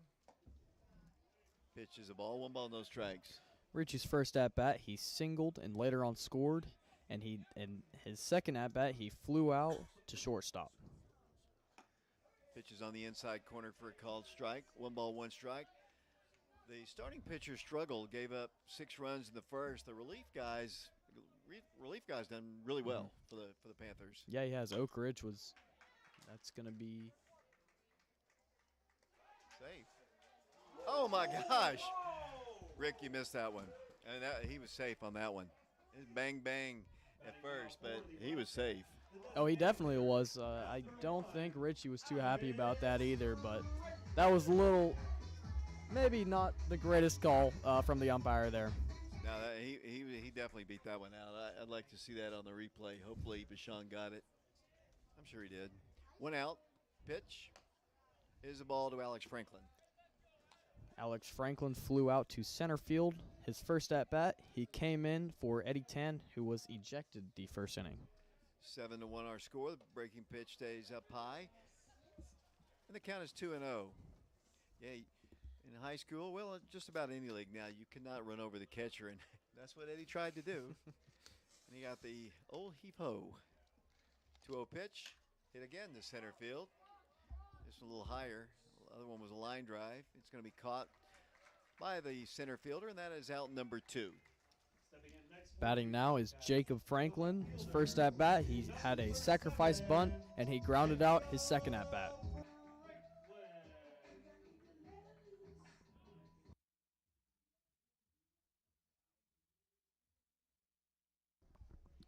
Jacob Franklin, the batter now with 2 outs. Pitch is low and inside. 1 ball, no strikes.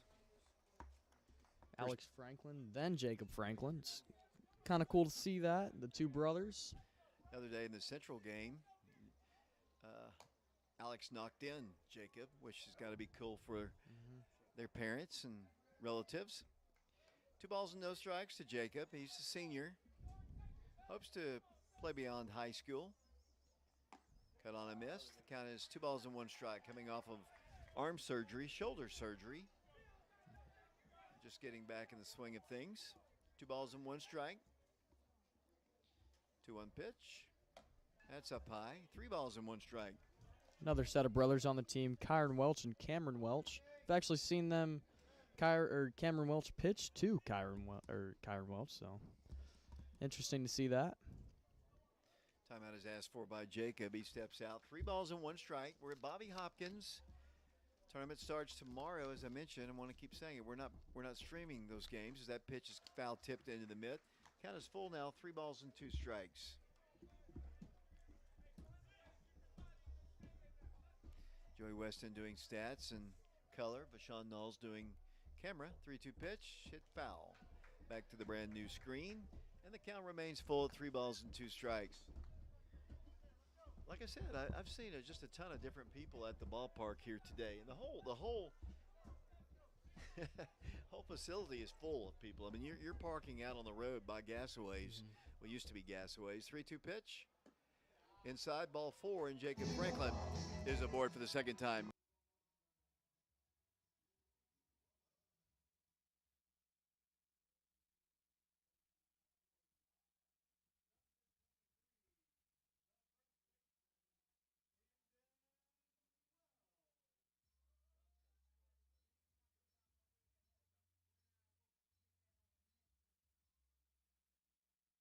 Seven to 1 Wildcats. The Wildcats have a base runner.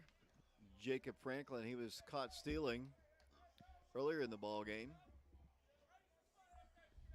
Camden stands in, pitches outside. Why do they call him Cheeto? Cheeto, that's Cam's nickname? Yeah, it is. I'm just kind of, maybe Vashon knows why. Why do they call him that? Cheeto. Oh, that was a nickname back in the Boys Club days. Maybe he ate a lot of Cheetos. I don't know. I guess that's the only thing I can figure. 1 ball, 1 strike. 2 outs here. Jacob Franklin, the runner at first. Camden back in. 1 ball, 1 strike. He's going. The pitch is hit foul territory over towards the Oak Ridge dugout. Third baseman thinks he has room, and he does, just on the gravel. And once again, the Wildcats are retired without scoring a run. It is 7-1 Wildcats, though, going to the top of the 6th here at Bobby Hopkins Field. Looks like we might have a pitching change. I saw John Ulrich. He was warming up earlier, had his glove on just a moment ago. And let's see if Mikey Teasley, looks like it is going to be Mikey Teasley returning to the mound. And I see Coach Free having words with John. Probably says, you know, if you get in trouble, if Mikey gets in trouble, you're coming in immediately, so stay warm.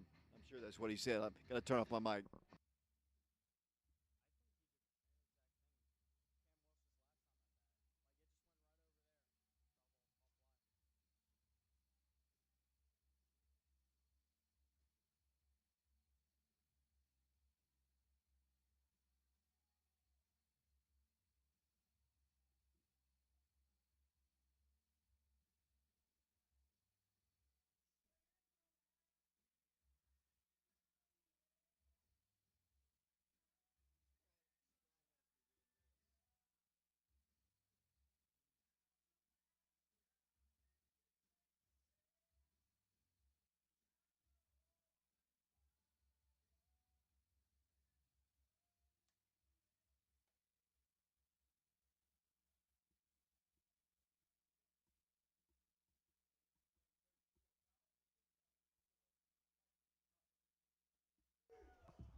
Leading things off for the Panthers this inning is Brayston Soppet. He has been walked his 2 at-bats.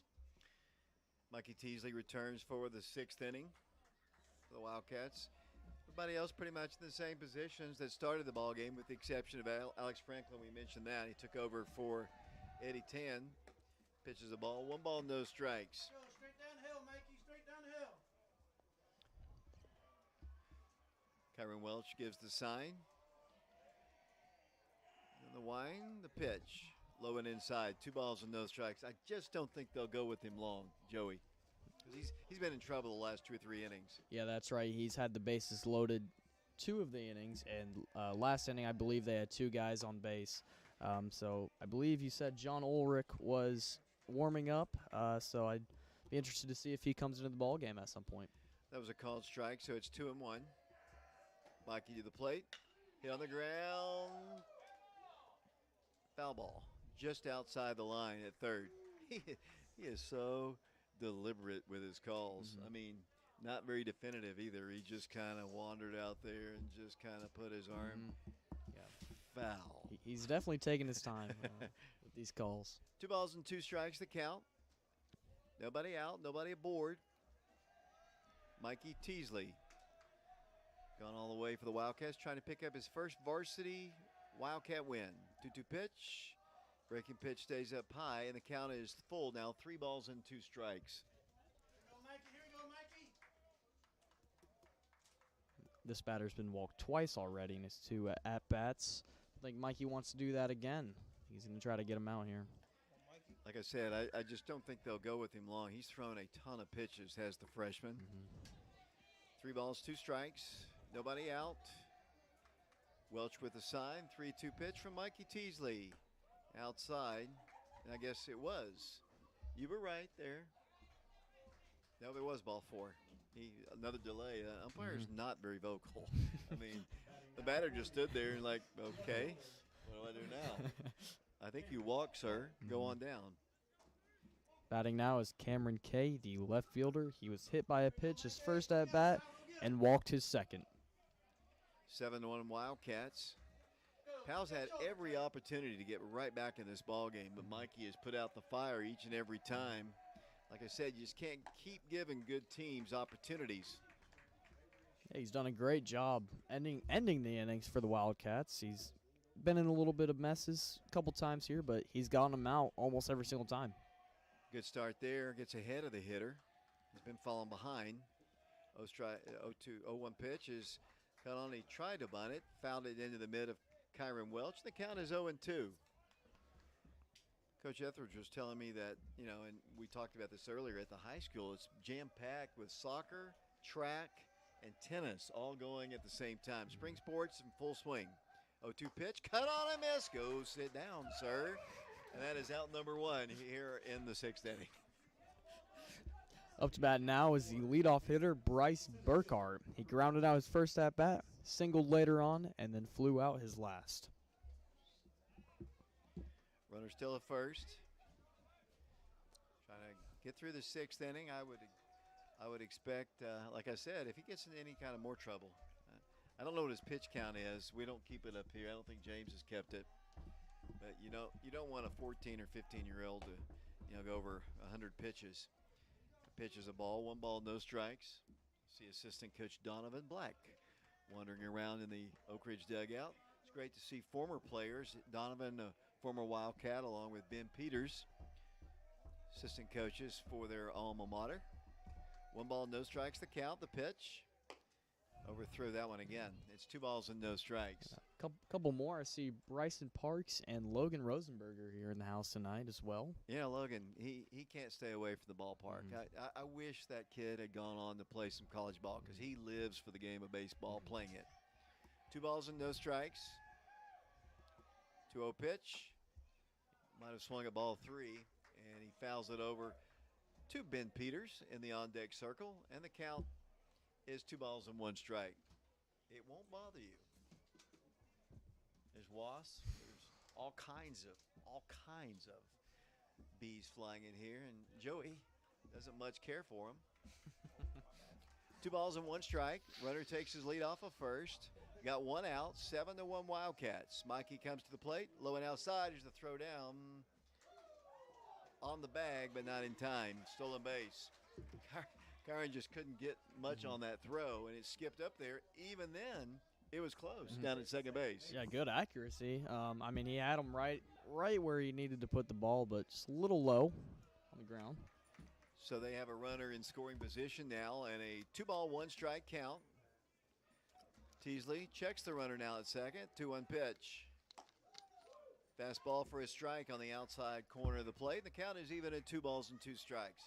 Sean Knowles doing 3-2 is the count, I guess. Sean doing camera work. Joey doing stats and color. Pickoff play again. Easily back to the bag. They've tried that pickoff play a couple times tonight. That's actually one of the reasons they lost to Pigeon Forge. And the 1 run scored that game. The ball just got past second baseman, and the runner ended up scoring. 3 balls, 2 strikes, 1 out. 7-1 Wildcats. Pitch. Down low, that's ball 4. Now they've got runners at first and second. Coach Free staying with him. Signals out to the, and he's been able to work out of trouble, but you're just playing with fire. Yeah, the batting now is Lucas Mays, the first baseman. He grounded out his first at bat, struck out his second, and popped out his third. Right-handed hitter. Let me check. Looks like we have a new batter stepping into the plate. To the plate. Teasley's got runners at first and second. His team up 6. That one bounces away, and they've got him in scoring position down at second and third. And I think he's laboring, and I don't see any movement once again. That's not my call, obviously, and he knows his pitcher better than I do, but he's thrown a lot of pitches. He has a lot of faith in him. So do I. And here we go. Here comes Coach Free, and that's going to be it, I'm pretty sure, for Mikey Teasley. I don't know what the pitch count is. Looks like John Ulrich is going to come into the ball game. Let's see. They're going to switch probably Tyler, move Tyler to back to first. Mikey wants to stay in the ball game, the competitor that he is, but he's just thrown a ton of pitches, and there's no need to keep him out there, and hopefully John Ulrich will come in fresh and ready to go. Why don't you talk about once again what's going on in the Scarborough community? They're raising some money. The Scarborough 85. It looks like they're having a fun day skills challenge. Right, and that's going to be July 29th. They're going to have a 3-point contest, a free throw contest, run, pass, and kick contest, and there will be cash prizes for first, second, and third places. Anybody of age is allowed to be there, 3rd through 12th grade, and adults. The cost is $85 to participate, and contact John Spratling if you're interested. Phone number is 865-363-9759. Once again, 865-363-9759.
Welcome back once again to Bobby Hopkins. John Ork takes over for Mikey Teasley. The runners at second and third are Mikey's responsibility. Number 8, the battery's got a 1-ball, 1-strike count on him. I don't think we have his name in our rosters. That pitch is high and inside. 2 balls and 1 strike. Now we were able to see John Ulrich against Maryville. 11-1 game at Maryville. Before that, Maryville beat Oak Ridge 15-1, I believe, at home. Pitches a ball. 3 balls and 1 strike. Runner didn't break from third. Didn't want to risk getting a runner thrown out. They're down 6 runs. Getting late for them. Ball bounced all the way back to the screen. John was warming up the last couple of innings.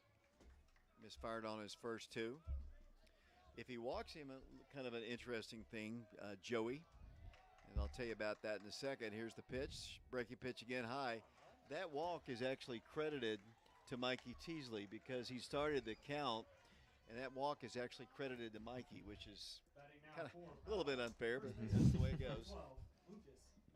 Batting now is Lucas Mays, the first baseman. He grounded out his first at bat, struck out his second, and popped out his last.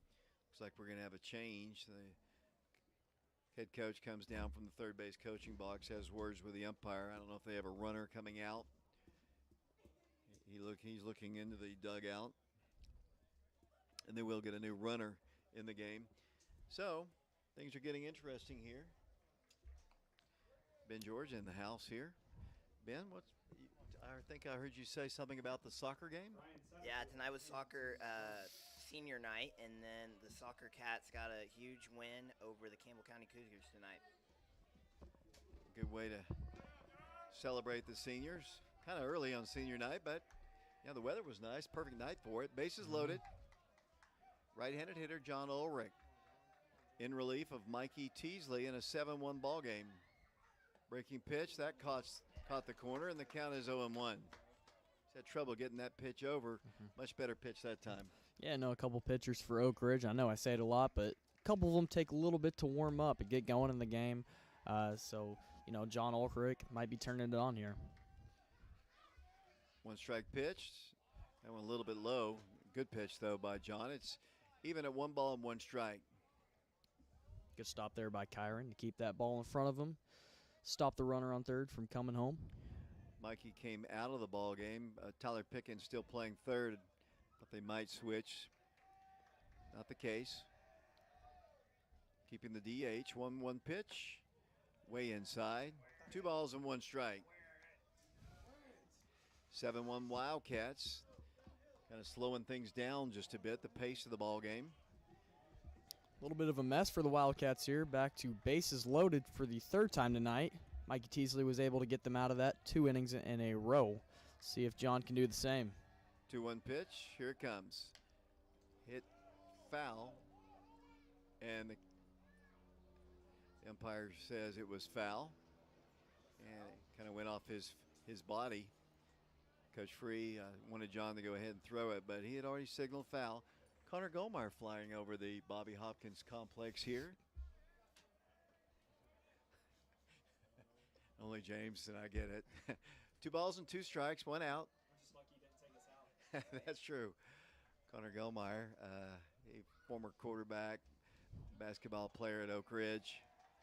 Quarterback the Wildcats to the state championship game in 2005. Now flies Apache helicopters and teaches people how to fly them. So that's probably not Connor. He would have taken us out, actually. 2 balls and 2 strikes. 1 out, bases loaded.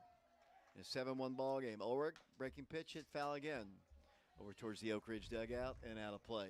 He's starting to throw some more strikes here. John's starting to get into it. He's starting a little bit warmed up here. 2 balls, 2 strikes. John's a junior. Tall, slender. He has one negative. He's a Mets fan. He's a Mets fan. I mean, 2 balls and 2 strikes. But he's a diehard, so I'll give him that. 2-2 pitch. Hit in the air, should be out number 2. Riley Rehill coming forward, and it's going to be Richie Ferreira making the catch, and here comes the throw in.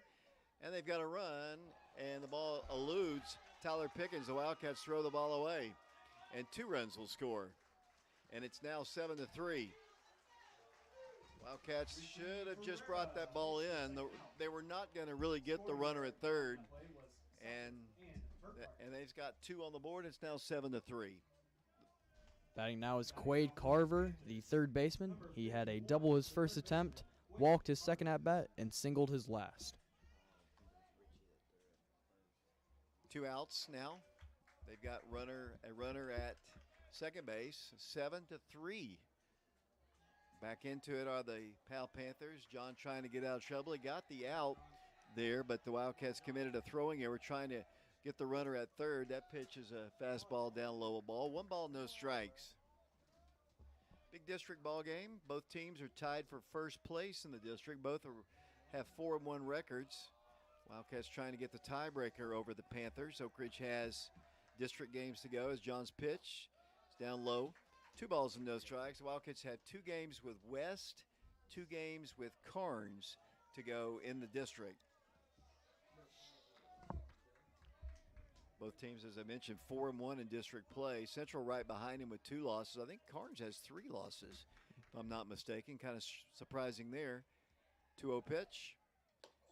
Way inside and high. 3 balls and no strikes.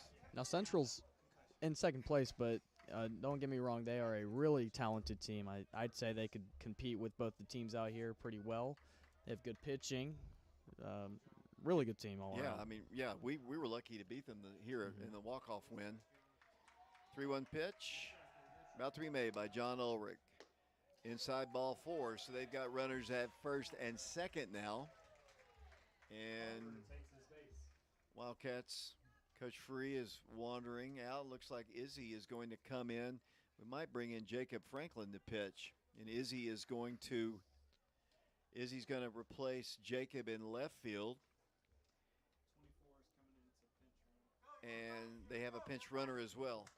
2 outs here in the 6th inning, 7-3. Defensive substitution. Now our score, as Izzy comes into the game. I guess Jacob might go into the bullpen to warm up a bit.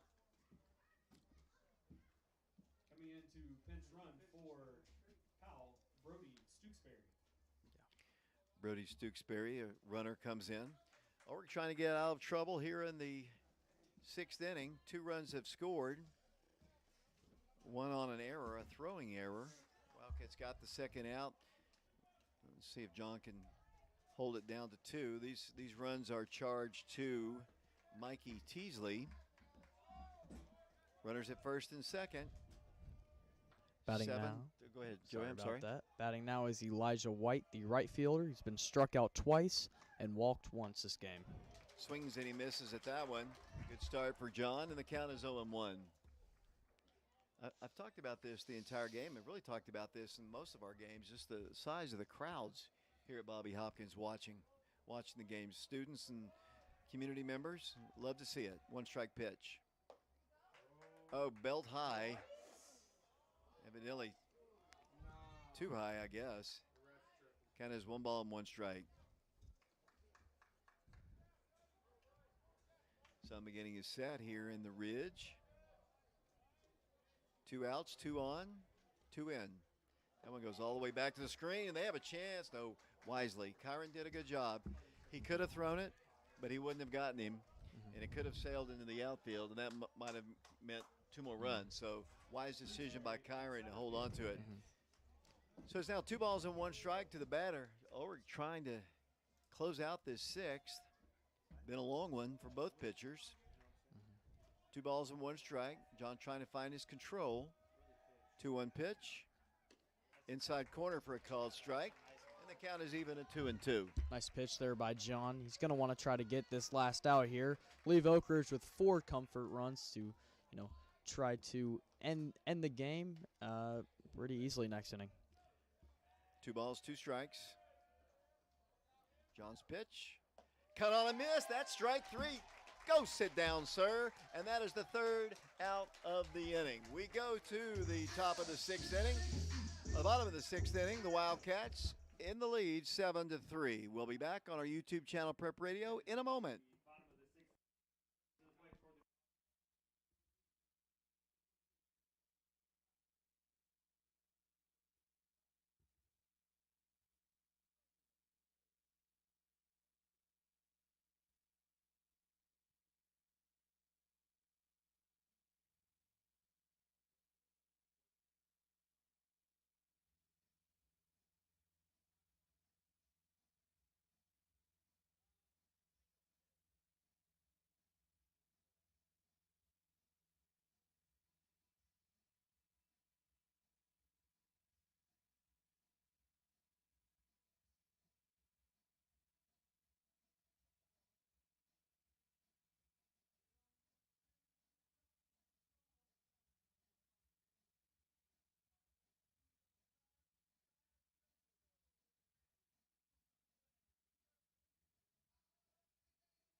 Bottom of the sixth inning, the Wildcats in the lead now 7-3.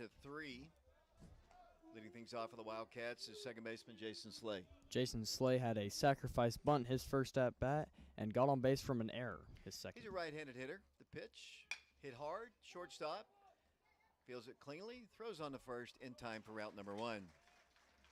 One pitch, one out. And the number 9 hitter, Riley Rehill, stands in for Oak Ridge. Riley struck out his first at bat and got on base from an error his second. Riley stands in. I like the way he wears his socks. Wears the pants up high, the socks exposed. A lot of the Wildcats, especially in pinstripes. Pinstripes do look pretty good all the way down to the shoes, but I like the Steve Bedrosian look. As that pitch is a strike on the outside corner.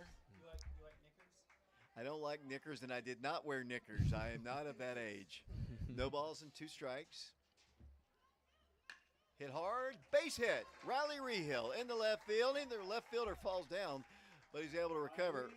Riley continues to get good, solid contact, and a good hit for the Wildcats. Yeah, he really is impressive at the plate, especially.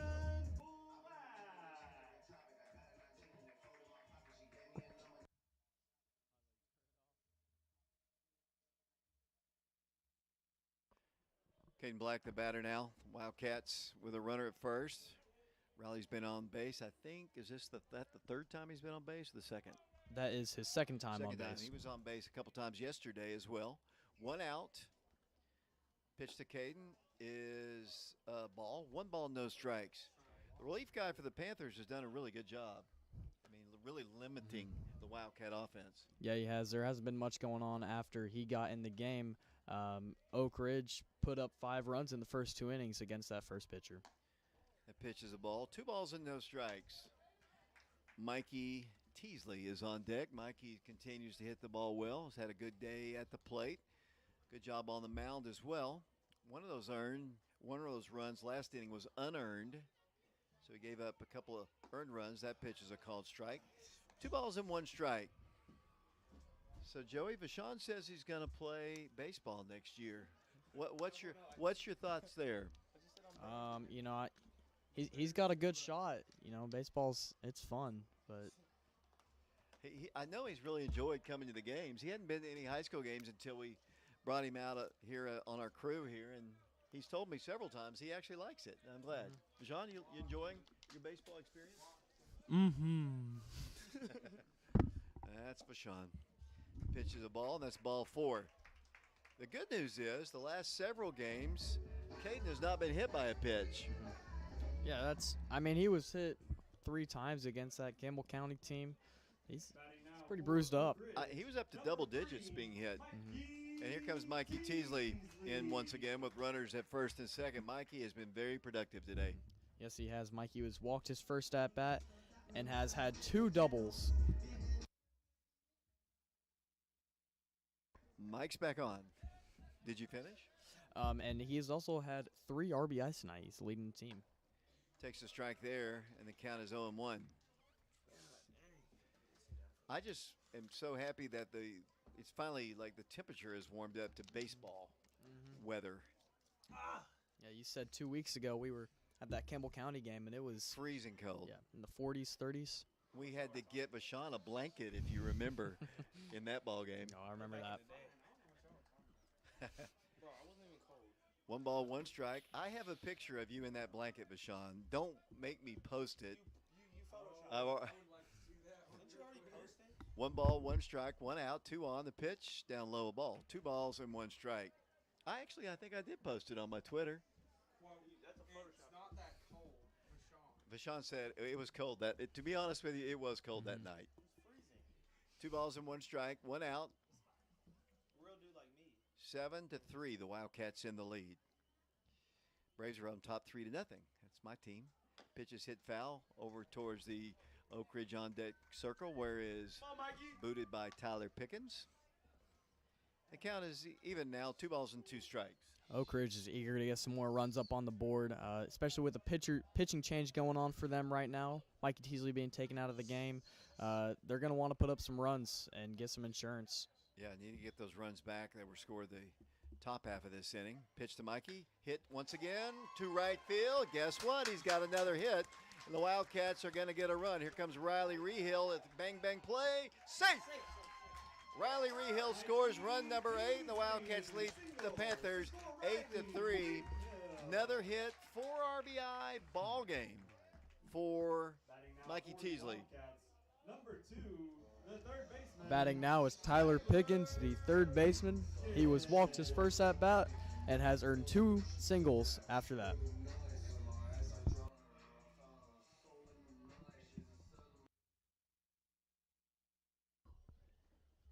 Looks like we might have a pitching change once again. The guy's done a really good job, and he is going to take the ball from him.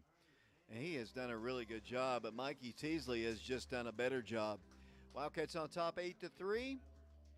We're live at Bobby Hopkins Field. Why don't you run down the schedule for the upcoming tournament? For the Wildcats, anyway.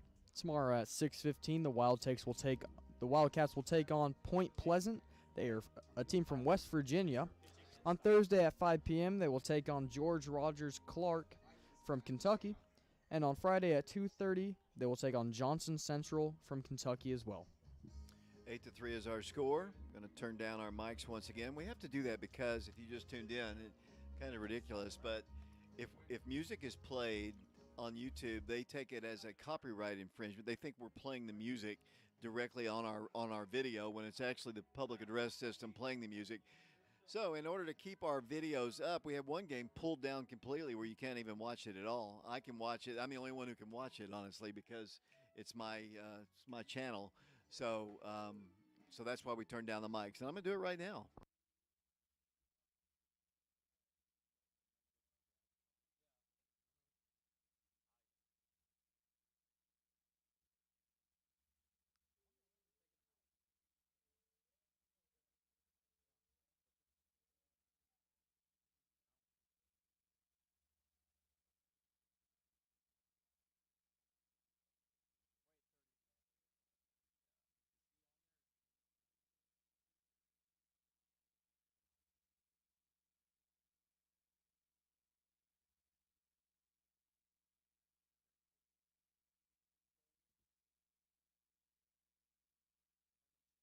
Welcome back once again to Bobby Hopkins.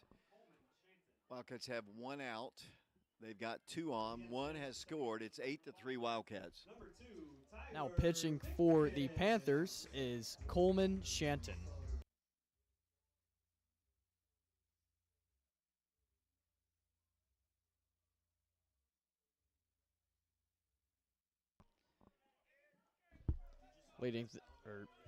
Back up to bat now is Tyler Pickens, the third baseman. Once again, he's been walked once and has had 2 singles thus far in the game.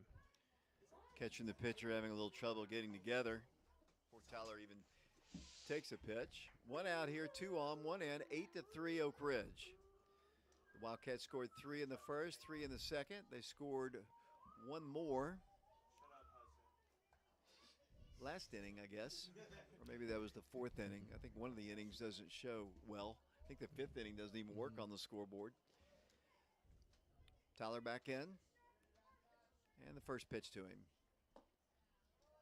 Low and inside corner, I guess. Called a strike. A little chatter from the Oak Ridge fans to our left. No balls and 1 strike. Pickens back in, right-handed hitter. Runners at first and second. The pitch. Hits it foul over towards the Oak Ridge dugout once again, and the count is 0-2. You know, I was just looking, and Mikey Teasley has been responsible for 4 of the Oak Ridge Wildcats' run thus far in the game. Super impressive job by him.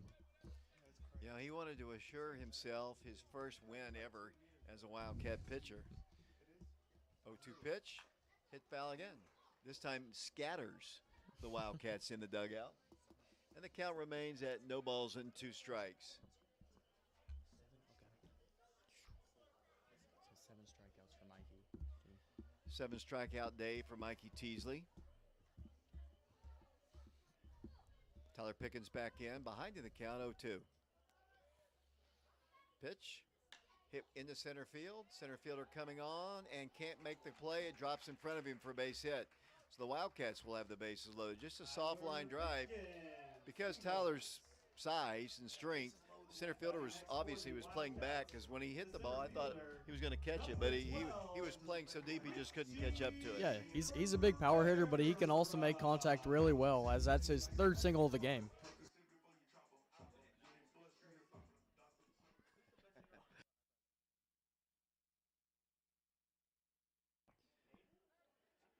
Richie Ferreira's going to bat with the bases loaded. 1 out, 1 run in, 8-3 Oak Ridge. Richie, left-handed hitter. Infield is in on the grass. The lefty comes to the plate and pitches a called strike. This game, Richie has had a single. He's flown out to shortstop, and he's grounded out as well. Comes to the plate, hit on the ground to the third baseman. Fields it, throws on the first. The Wildcats are going to get a run. In to score will come Caden Black, give an RBI to Richie Ferreira on the fielder's choice. And the Wildcats will have runners at second and third. And the Wildcats up now 9-3. And the batter is Alex Franklin.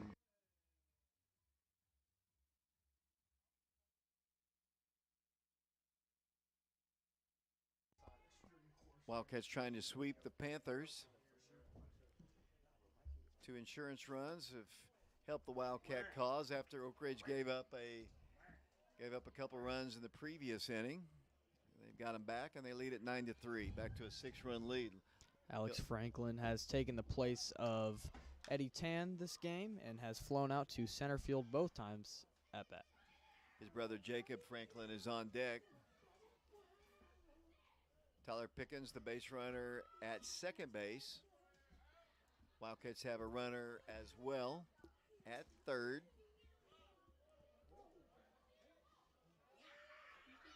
One ball, 1 strike.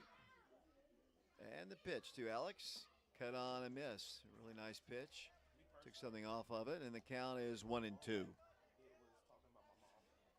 We'll have player interviews after the ball game, most likely. I interviewed Mikey yesterday. I can't see why we wouldn't today. Good job on the mound. His first varsity win, and about 4 runs knocked in. Pitch hit right back to the pitcher. He fields it, throws on the first in time for out number 3. So we go to the top of the 7th. The Panthers need 6 to tie, 7 to take the lead. The Wildcats trying to sweep the series over the Panthers. They won yesterday 5-0. They're up 9-3 now. We'll be back on YouTube in a moment.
Welcome back once again to Bobby Hopkins. The Wildcats 3 outs away from a sweep of the Powell Panthers and upping their district record to 5-1, getting the tiebreaker over Powell. Wildcats have 4 district games to go. New pitcher on the mound is the senior, and that'll be Jacob Franklin. Mikey Teasley takes over at third base. Moving over to first base is Tyler Pickens. Camden Welch, I believe, is the runner or is the new right fielder. And leading things off for the Panthers this inning is Landon Wells, the DH. He grounded out twice and struck out his last at-bat. A little bit different arm angle here. As we know, Jacob throws the little sidearm, little three-quarters action, really more full sidearm. Gets ahead in the count 0-1. The pitch bounced to the plate, and the count is even at 1 ball and 1 strike. 2 big insurance runs, Joey, for the Wildcats in the bottom half of the last inning. Yeah, that was huge for them. It was a 4-run game, and now it's a 6. So the Wildcats have got some little bit of insurance here and just try to take it easy and get these last 3 outs. Pitch from Jacob is outside the ball, and the count is 2 balls and 1 strike. 9-3 Wildcats. Oak Ridge their next district games will be Monday and Tuesday of next week when they take on the West High Rebels. 2 balls, 1 strike. 2-1 pitch from Jacob. He didn't release it well, and the sail's outside, and the count is 3-1. Wildcats have 3 out-of-state teams to play in next 3 days, Wednesday, Thursday, and Friday here at Bobby Hopkins, West Virginia and Kentucky. Pitch is hit foul off the inside of the bat, and the count is now 3 balls and 2 strikes. Those 3 teams, 2 from Kentucky, 1 from West Virginia. Should be nice for the Wildcats to see some more competition. They face a lot of the same teams every year, so it's going to be nice for them to play a different kind of team. Hopefully the weather will be good. A lot of times we have these tournaments that taking place, and then things bad happen. 4-0 Braves there, Joey, over the Cardinals. And unfortunately, Jacob walks the first man he faces. Yeah, the Panthers have seen 3 different arms this game. John Ulrich, Mikey Teasley, and now Jacob Franklin. Pretty different. Jacob Franklin's a sidearm pitcher. Trying to regain his form of the last 2 years. I mean, he was almost unhittable last year for the Wildcats. He was the number 2 guy in the Wildcat rotation behind Rosenberger, but had that arm surgery, and he's just trying to regain that, get that strength. Just because he was near dominant last year. That pitch is a nice one. It's a foul ball back to the screen. He was dominant last year, really. I think.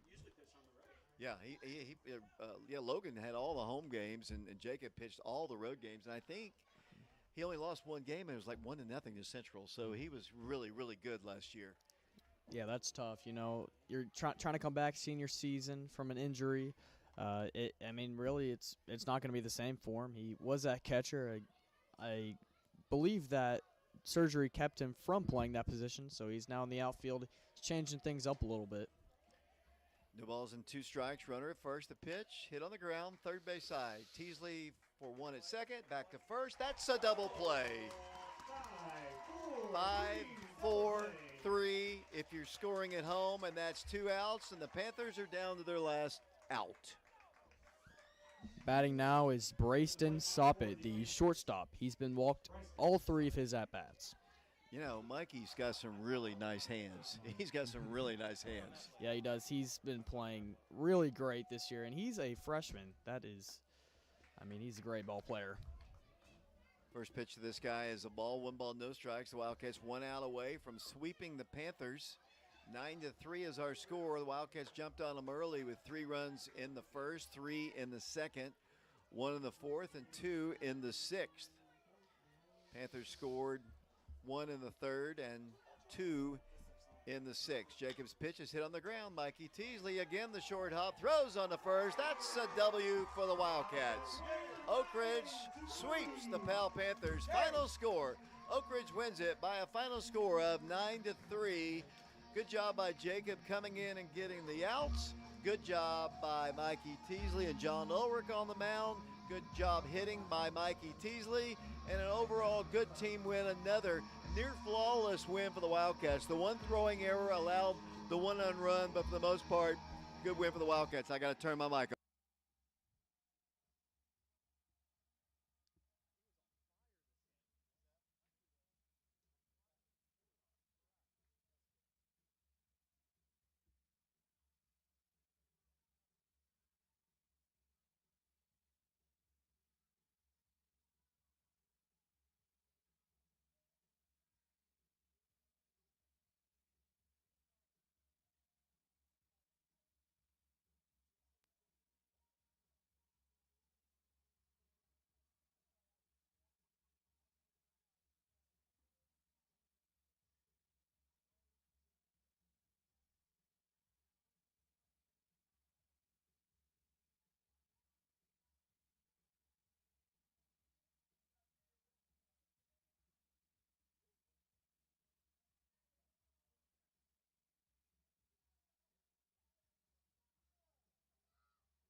ETBCA tournament starting tomorrow.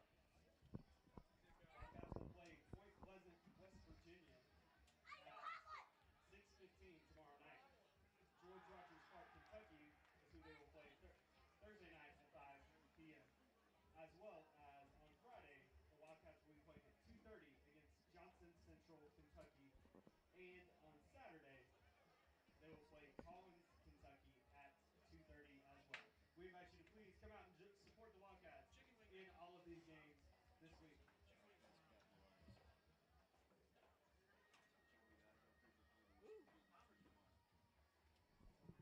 Tomorrow's game will also be Bombers Night, and we will be serving chicken wings as well. We're here at Bobby Hopkins Field. The Wildcats victorious by a score of 9-3 over the Powell Panthers. Oak Ridge sweeps Powell.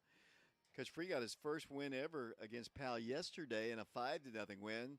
And now the sweep of the Panthers. And the Wildcats are all alone, believe it or not, in first place in the District 3. The Wildcats are now 5-1 in District 3 play. Powell falls to 4-2 on the year. Central has lost 2 ball games. I believe Carnes has lost at least 2.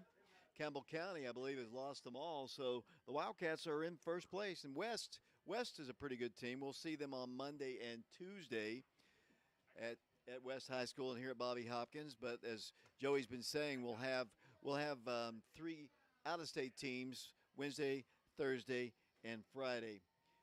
Joey's about ready to run down the totals. Looks like the huddle with Coach Free is about over, and they're happy. A sweep of Powell, I don't blame them.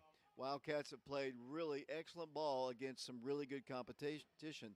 You know, they haven't stood up really well against Maryville, but everyone else, they've played pretty tough, and hopefully the Wildcats will keep on the roll here, get a chance to host some of these district tournament ball games, and maybe even make it to the region tournament. That's the goal, obviously. A lot of baseball to be played before then, as Mikey wins the ball game, his first varsity win, knocked in at least 4 runs that I remember. Just good job for him. Good job in relief. Jacob Franklin getting the last 3 outs, including a double play, and some really nice plays by Mikey in the infield helped the Wildcats cause as well.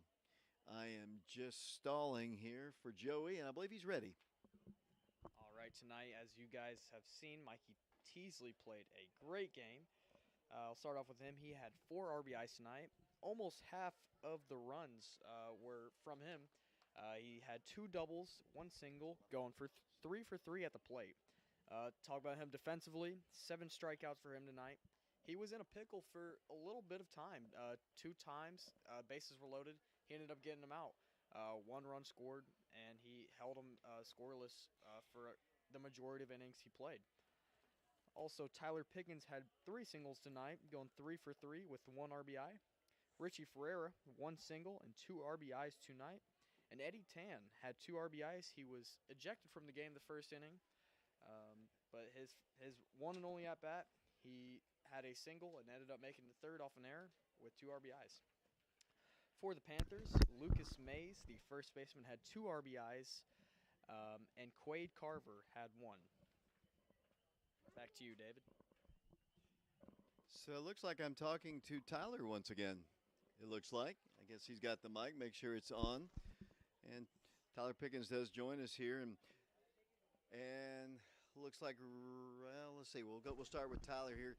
Tyler, last night, I think Coach Freed told us it was the first time that in his tenure he had beaten Powell. Yes, sir. Today you get a sweep. It's got to feel pretty good. Oh, that feels amazing, man. Especially against our big rivals. You know, Clinton was our rival, but you know, I mean, they're not even our district anymore. So it feels good to get the 2-0 sweep against Powell.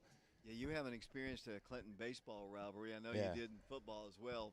So you're just kind of getting a taste of our rivals. I Yes, can sir. tell you, Powell's our rival in about everything. Yes, you sir. were on the football team. They eliminated you in football. So Yeah, they beat it us has to twice. feel pretty good to beat them twice. Yeah, I know. It kind of evens it out because they beat us twice in football, and then we beat them twice in baseball. So it feels amazing. And it really wouldn't surprise me. You might play them again. I mean, right now you're sitting pretty. I think you're in first place in the district. Yes, sir. Yeah. 5-1, I believe. I think Yes, sir. they've got 2 losses. I think Central's got 2 losses. Carnes and West, I think, all have lost at least 2. And Campbell Yes, sir. County, I think, is still looking for their first win. So you're all alone in first place. Got Yes, to feel sir. pretty good about that. It feels awesome. You know, we got West next week in district, and hopefully we do amazing against them. I think we will. So. You pitched extremely well yesterday. Thank Mikey you. pitched great today. Yes, he Talk did. about his performance before we Man, talk to I just him. told him, you know, just come out and throw strikes and let him hit it, you know, and that's exactly what he did. He had a lot of strikeouts as well, but, you know, when you're better than the other team, which props to them. I'm not saying they're a bad team at all, but, like, when you throw harder where they can't catch up to it, you're going to get strikeouts, and that's what happened today. Your bats are coming to life, too. I mean, Yes, it's sir. great to see, too. Yeah, and, you know, it all starts with Caden. You know, I've been playing with Caden since I was 10 years old, and so he's our leadoff guy. Whenever he gets on base, you know, that's when we get rolling. It gets the rest of the team rolling, and good things start to happen. You know, I don't second guess coaches, but they walked Caden intentionally on 2 different occasions. Yeah. And Mikey and you have made him pay the last 2 days. We so did, I don't think they'll walk Mikey intentionally or Caden intentionally to get to Mikey No, again. if we see them in the district tournament, I don't think they'll do that. I don't think they'll make this mistake 3 times. But Well, Tyler, just your final comments on the win today. you know, we're gonna celebrate, and then we're gonna come kick some butt tomorrow. Thanks a lot, Tyler Yes, Pickens. sir. Let's go to Mikey Teasley here, the winning pitcher. Not only was the winning pitcher, let's get him into the picture here. We obviously you can see him down there. And Mikey, first off, congratulations, your first varsity win as a Wildcat pitcher. It was interesting. You had at times great control, and then with your fastball, and you lost it a couple times, but you found your curveball. You were able to work out of trouble against a really good lineup. You have to feel pretty solid outing by your team against a good team. Yes, sir. We all came out here ready to play like yesterday, and we just locked in from when we were in the locker room listening to music, and out here we locked in the whole game. Your breaking pitch was really effective, I thought. I mean, you got a lot of strikeouts on that. I think, what do you have, seven strikeouts in the ballgame, and a lot of them were on your breaking pitch. Little control problem with your fastball, but at least you had something else to go back to. Yes, sir. Just talk about your performance. Coach Free and the team was just helping me out in the bullpen. We saw my mistakes from last week, and we were like, we had to find a breaking pitch that I throw for a strike, and we worked on a slider, and that's what I was throwing today and had way more control. You know, how does it feel to have somebody walked intentionally to get to you? I mean, you've made them pay twice now. When they've done that, they've walked Caden, and that's a lot of respect for Caden. I don't think it's disrespect to you. I think it's more respect for Caden. But, you know, kind of, I guess in the back of your mind, you got to think to yourself, I'm going to show them. Talk about your hits tonight. Big night at the plate, too, with 4 RBIs. Yes, sir. We just started in BP. We just stayed opposite field and line drive, working on line drives, and that's all. And then they intentional walked me, and I lucky felt disrespected, so we had to capitalize off of it, and I had to help the team out with some runs. I think that was probably your most complete game. You were really, really sound when you came in at third base. 2 really nice plays on the short hop. One to start the double play and one to get the third out. Your throws are always crisp. You threw, I don't know how many pitches. How many pitches did you throw? 101. So your arm has to be a little bit tired right now, but you look good out in the infield. Do you consider, obviously, I think this is your most complete ball game. Would you agree? Yes, sir.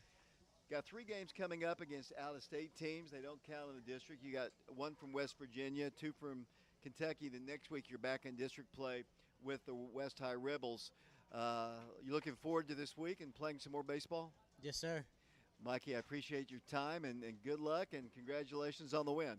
Thank you. Thank you for having me. That is Mikey Teasley. He was the winning pitcher. He also knocked in 4 runs today for the Oak Ridge High School Wildcats, who win today 9-3 over the Powell Panthers. I'm looking for Coach Free. He is making his way over towards us as we speak, and I think he'll be coming our way in a moment. He had a little bit of a detour. He's saying hello to a lot of people who are in attendance here. Let me tell you, there's so many different people here that have come to watch this Oak Ridge baseball team, and they deserve it. They've been playing some really good ball. And here comes Coach Free, head coach of the Wildcats. And if you'll help me here, James, with the camera shot. That is Coach Tell Free me where down I need there. to be, Davis. Coach, first off, congratulations. You and I were talking last night, first time you had beaten Powell in your tenure here, and now you have swept them. Yep. And a big accomplishment for your guys. We played great again. I hate to be like it, but we were in control 2 nights in a row. That we just took the game in control, and really, Don, is I never felt like we were ever going to lose the last 2 nights, and that was a testament to our pitching staff, as a testament to our team offense, and just the way that we competed. Best we played all year for sure. They were 9-1 coming into yesterday's ball game. Now they've lost 2 in a row, and right now, you're in first place all by yourself in the district. I think every other team has at least 2 losses, and Campbell County looking for their first win. So a lot of baseball to be played. 2 against West, 2 against Carnes still to go. A lot of baseball to be played, but you're in a good position right now. Yeah, I feel good about where we're at. I feel like the best 2 teams outside of us in the league are Powell and Central. From what I'm seeing or kind of know and the knowledge I have out there about them so far, and we're 3-1 in that stretch. So you got to feel good about where we're at. But once again, it's early April. We have to play our best in late May, mid-May, all those things. But we're starting to get there. We're starting to find our way a little bit. We're starting to find our identity as a team and who we are a little bit. So I'm feeling pretty good. Obviously, I feel great tonight after sweeping Powell. That's the first 2 losses they've had in 59 games, by the way. They're 57-0 in district league play until we beat them back-to-back nights. They were 57-0. So a testament to them, man. That how impressive is that to have that many straight district wins? That's great. That's awesome, really. Coach, I know it's a team win, but there's some individuals. Obviously, you got to start with Mikey.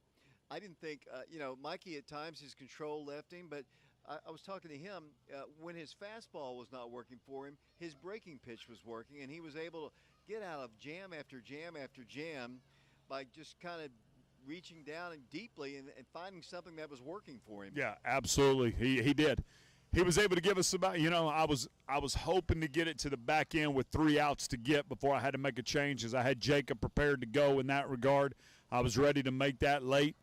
But, I was hoping to hold on a little bit, but he just kind of lost his way. You notice the last, 2 1/3 innings that he threw there, he walked one, he'd get a guy out. But then one thing I love about Mikey, and I'm going to quote Izzy here, he's just got that dog in him, just like Pickens and Mikey, they both do. When the game gets tough, they get tougher.